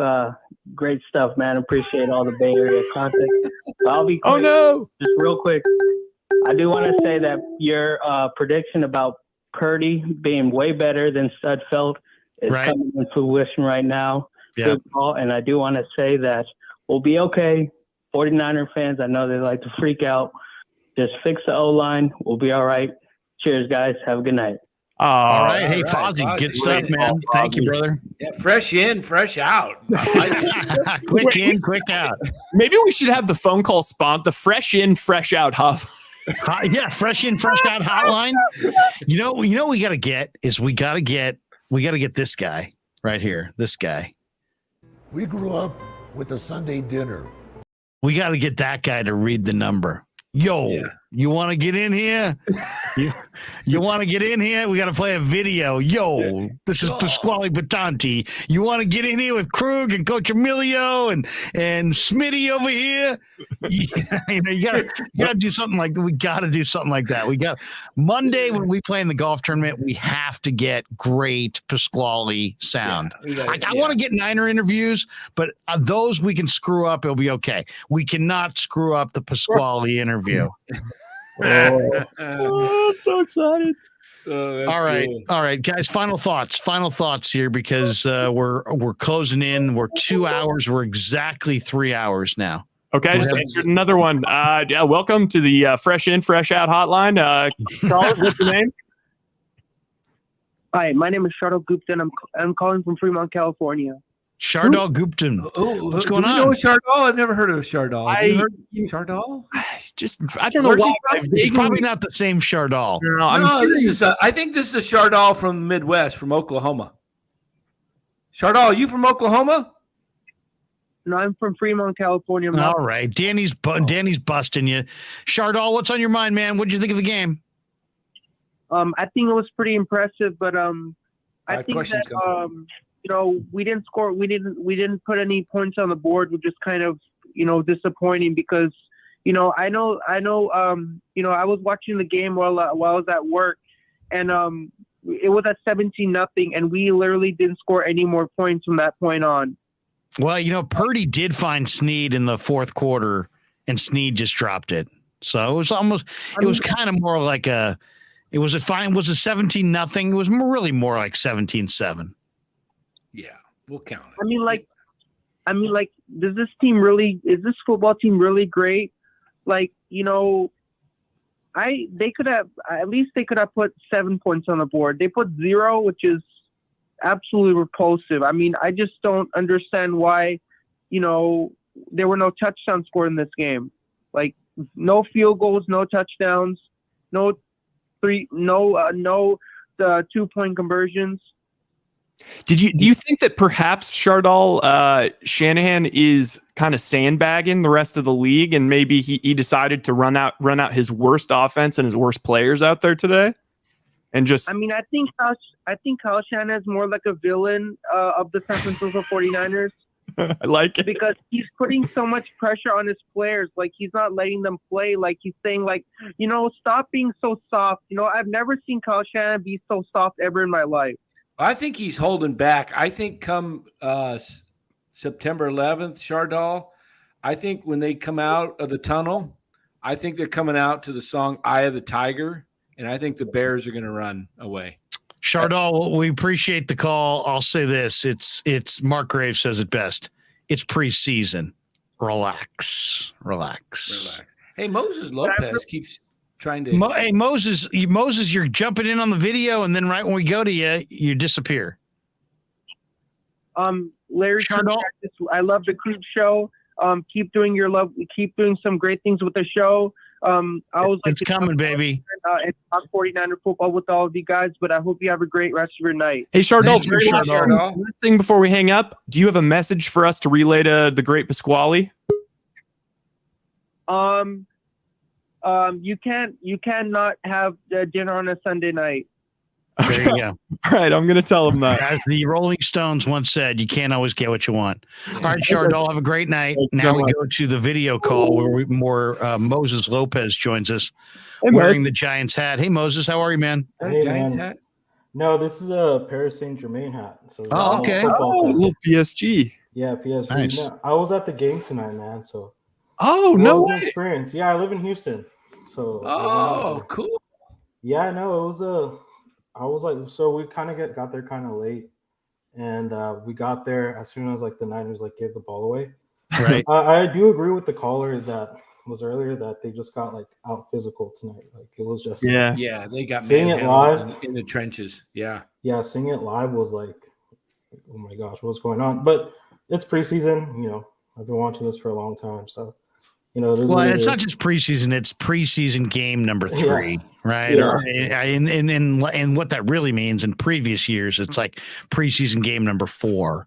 You know, it really doesn't matter. You don't want to show anything. You just want to get in and get out, and then just don't Go get hurt. in fresh and go out fresh. You just don't want to get hurt. You don't want to merge with injuries, and they didn't. So overall, I was pretty encouraged. My son actually was there too. He was in the house tonight. He was in Houston for that one. Really? Yeah, he was down there with his buddies. Yeah, no, it was a beautiful stadium, nice experience. I've gone to all the stadiums here, the soccer one, the baseball one. Yeah. I'm looking forward to seeing I'm a LeBron guy. You know, I've heard you guys talk about LeBron in the past. It's okay. It's okay. As long as you come in peace. Yeah, no, I'm looking forward to I'm a Bay Area guy. I lived out there, born and raised, just recently moved out here in March. So it's like How do you like Houston? How do you like the climate? It's different. Humid. Like I was in Hayward. I lived in Hayward for most of my life, and going out there, what I thought was hot is like it's crazy out here. It's like I've been down 101 in every Houston day. in the summer, Yeah. man. It's like you get out of the car and you instantly need to get a shower again. Can I tell you my Houston story? I have a story from Houston. So I'm staying in a hotel, 2-star hotel, because it was business travel, and the company I was working for was, I don't know, gigantic cheap asses. Anyway, they put me up in a 2-star Howard Johnson's. So I'm in a Hojo near the airport. And kind of I 2-star. go into Is that my where they kind of pee on the outside there in the window and stuff, kind of like just outside the window. It was a 2-star Hojo. Anyway, so I'm in my room, and all of a sudden I see the biggest freaking roach I've ever seen in my life, and it crawls across the mirror. And I'm like, oh my God. So I go over to the phone. I call down to the front desk. I go, man, I got roaches in my room. They're like, oh, sorry, Mr. Krueger. You know what? We'll switch your room. We'll, if you don't mind the inconvenience, we'll put you on a different floor, blah, blah, blah, blah, blah. I'm like, all right, no problem. So the guy comes up, and now he puts all my stuff on a cart, and we're, roll down to the different room, different floor, take a shower, come out. Another huge roach on the ceiling, massive roach. I mean, like as big as my fist. Can I have the other room? I like that location better. So I called down to the front desk. I'm like, man, I got roaches in this room too. Oh my God, I can't believe that. We'll send somebody up. Okay, so a guy comes up about 5 minutes later. He's like, sir, I heard you have roaches in here. I said, yeah, look at that right there. And he's like, oh, sir, that's not a roach. That's a water bug. There's lots of them down here. And I said, I don't care. I don't care what the hell you call it. If you step on it, it crunches, and there's like enough juice that it would like stain the carpet. Yeah. I mean, you'd almost have to repaint the wall. It was like, it wasn't a bug. The thing was like it was like a prehistoric animal or something. And he's like, oh yeah, there's water bugs all over the place. So then he calls down to the front desk. He goes, yeah, no, it was just a water bug. And they're like, oh, okay, no problem. I'm like, wait a second, still very much a problem. Those things are huge. It was like literally 3 inches long and 2 inches wide. And she's like, oh yeah, no, we get them here. They're seasonal. They're all over the place. I'm like, note to self, don't come back. Have you encountered, Moses, the Houston quote unquote water bug? Yeah, well, my parents are from El Salvador, so they frequently go out there and they're telling me that there's a difference because they're identical. So it's like the cockroach is like similar to that. And I've seen the cockroach like huge, bro. Like I'm talking about like, this big, and it's like, Jesus Christ, what was I thinking coming out here, bro? But yeah, honestly, it's something you just kind of get used to, you know. But what? Honestly, it's like you kind of get used to it. Yeah, so like you see something crawling outside the house, like you can't really do anything about it. But I told my parents that we should probably fumigate our house because like I'm like a bugophobe, I guess. Like I'm not for it, like animals like that. Right. It's so humid there. Yeah. That it's like Houston. You can feel it on the tarmac coming off the plane. I mean, you can just feel the slap in the face of that humidity. Yeah, no, I'm like 15 minutes away from George Bush, and it's like the first time I came here, it was like, holy shit, like what did I just come to, bro? Like, especially coming from the Bay.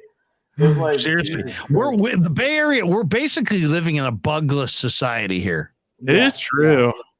You get mosquitoes here and there, but especially in Hayward, it was like there's hot days, but then there's the cold days, and during the summer you get mosquitoes, but here you get mosquitoes all the time, and it's like thunderstorms like every other day here. So it's like Jesus, like I like it. But it's like you like mosquitoes? No, I like the area. I hate mosquitoes. I was my body was covered like the first couple of months. Like I found a good repellent, so I'm like, oh, thank God. Like it's not as bad as it was before. But no, I like the area. You're in a bad spot when you said I found a good repellent. I have, you know what? I have no idea what's a good repellent, and I'm glad that I have no idea what a good repellent is. You know what? It's just kind of like trial and error. You know what I mean? I was looking for like a good one on Amazon. Do you want to shout out the company since it's been such what is the good repellent? I need to know. That's good information. Road layer.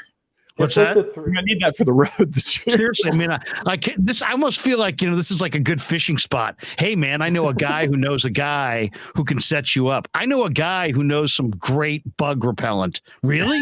Can you get me some? Yeah, I might be able to get you some. I mean, it's going to cost you though. It's going to cost you. And you can only get it first of the month, and you got to go. It's cash only. And there's an intermediary. But I'll get it for you. No, it's like 3M, like the tape 3M, and my girlfriend, she was like, you should try this out because she lives in Missouri, so like we're not too far from each other. You guys are related through sweat. Exactly, we're both Bay Area people, and we just moved out to the Midwest not too long ago. So it's like we're both getting like adjusted to this, and it's like Jesus Christ, let's just go back. But then again, so how long have you been down there? Since March. Oh, okay. So have you checked any baseball games out at the what do they call that place? The Minute Maid, yeah. Minute Maid, yeah. Juice. I was gonna say Juice Place or something. Enron, formerly Enron. Yeah. So I went back in May. I wanted to go see the A's. I think they played A's Astros like a couple weeks ago. Yeah. But then I went back in May. My grandma passed away like in May too. Sorry to hear that. And so I went back to the Bay, and then I actually went to the game a couple of days after her funeral. And I actually went to the game that we lost like 13-3. I think it was the day before the Jock Peterson like 3 home run game. And I was like, damn, if I could have just waited like one more day, I should have just gone that Tuesday. But no, like I'm just waiting to see the Lakers out here play the Rockets. That's one thing I'm waiting to see. They got Pat Bev. You saw that today. Yeah. I'm like, I don't know how I feel about it. I hated him when he was on the Clippers. But you know what? He has that gritty stuff, like gritty shit. So I'm just. He said back in May, I believe it was earlier. I think it was. I saw a clip today. If I'm a free agent and I get on the Lakers are going to the playoffs. I And don't he said know. Western Conference Finals. I'll take that bet. Thank you, Pat Bev. I honestly, Lakers aren't going to the playoffs. I don't know. I mean, I follow the Lakers. I'm like a Giants fan through and through. That was my first love. And then it was the Niners. And then I started following basketball like when the Warriors started kind of getting good. So I'm not like a Warrior fan per se. I just like the way LeBron plays. So I'll like follow wherever he goes, right? So, but honestly, you like guys who teabag their opponents in the finals. Yeah. No. By the way, it's 1:15 a.m. there. What are you up? What are you up? Killing water bugs? I mean, what makes you stay up so late? I'm I listen to you guys, and so I'm just there, like, especially Nice. like. Do you need a supply of completes down there? We could send it. Honestly, that would help out. You never know when these floods. Yeah, I know a guy who knows a guy who can get you some completes. I can get you completes. I know the GM down there at Hormel. Oh, really?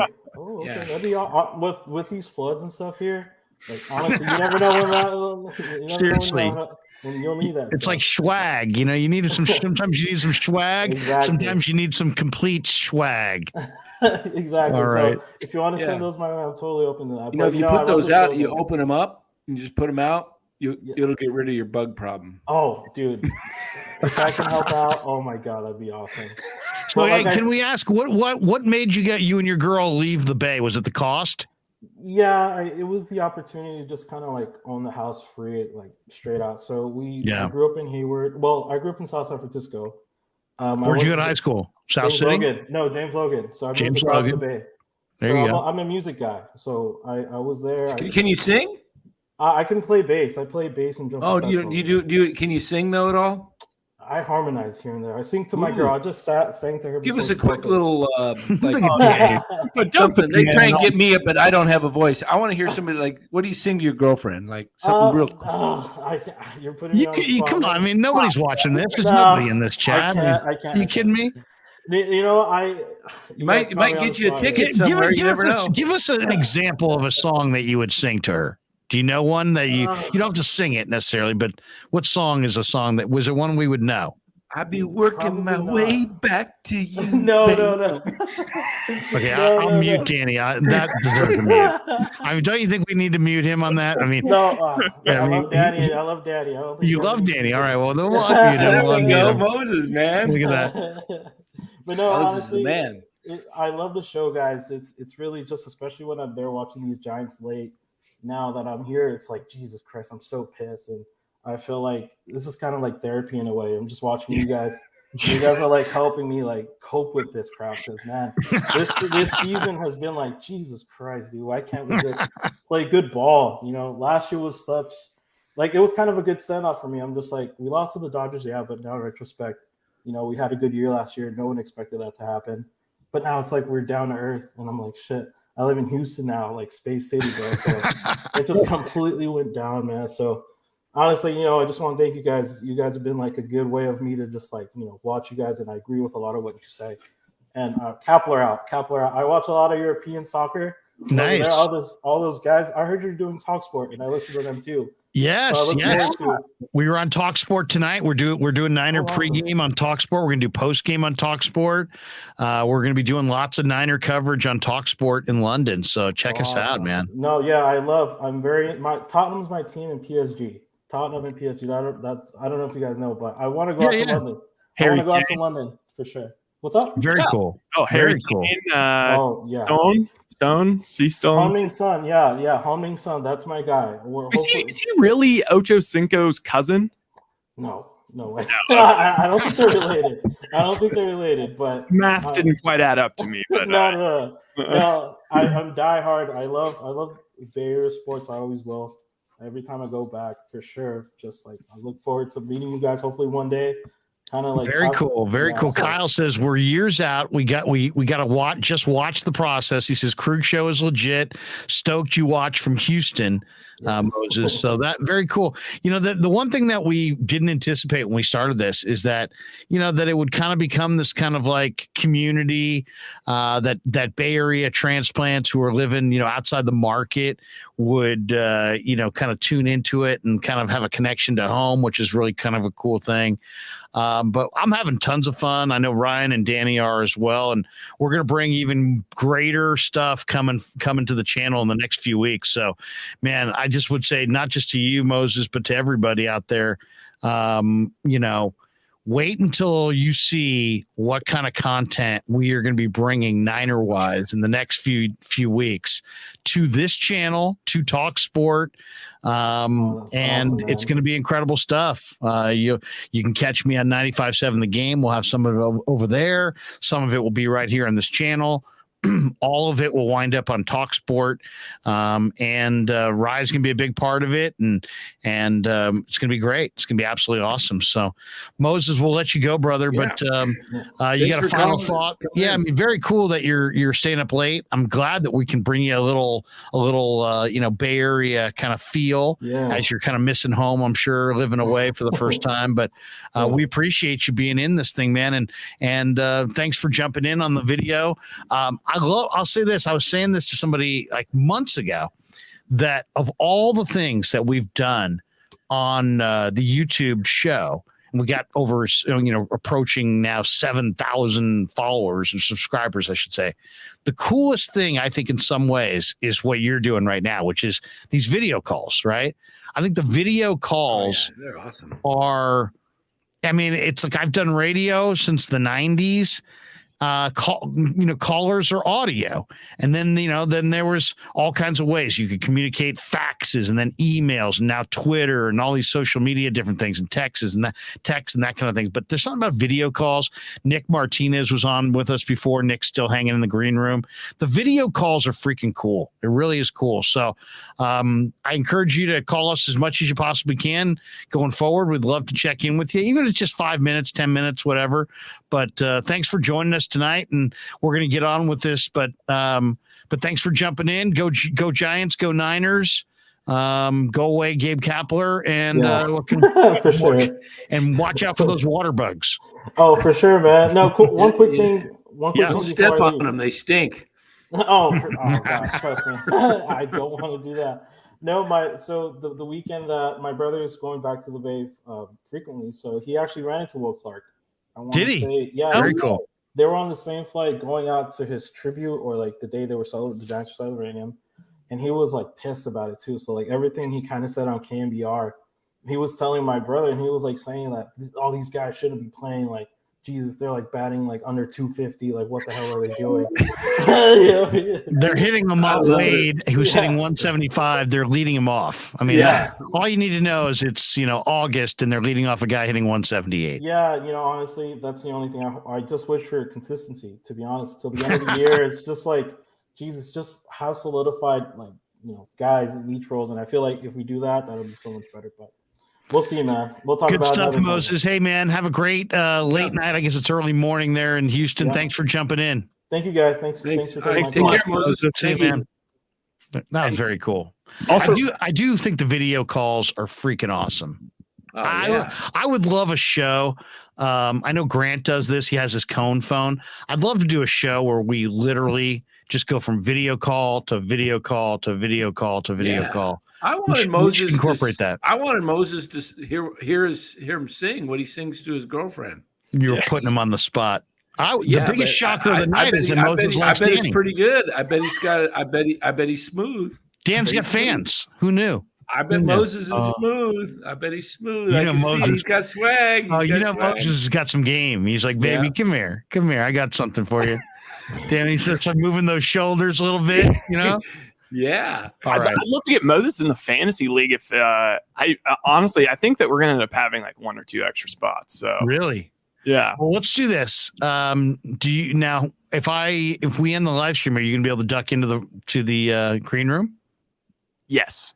Okay. Yeah, then you should be able to talk to. All right, that's going to do it for us then. We're 3 hours and 21 minutes in. Lots of people were in tonight, and we could go on and on and on. But it's me. After I watch the game, and talk about the game, guess what I gotta go watch do? it again. Guess what I gotta go do?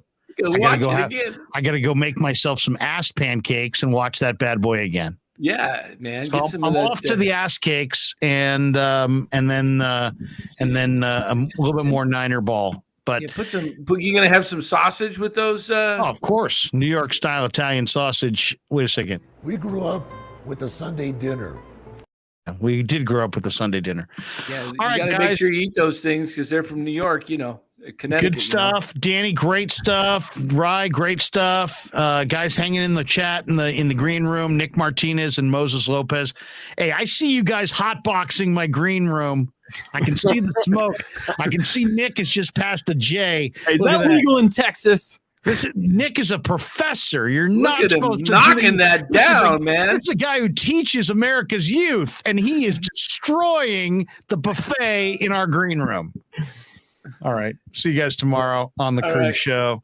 Thanks again to everybody. See you soon. Yeah, never met a man I've been scared of. Careful, you gon' get exactly what you asked for. Careful, whatever you bring me getting handled. I answer to no one, I don't need to have.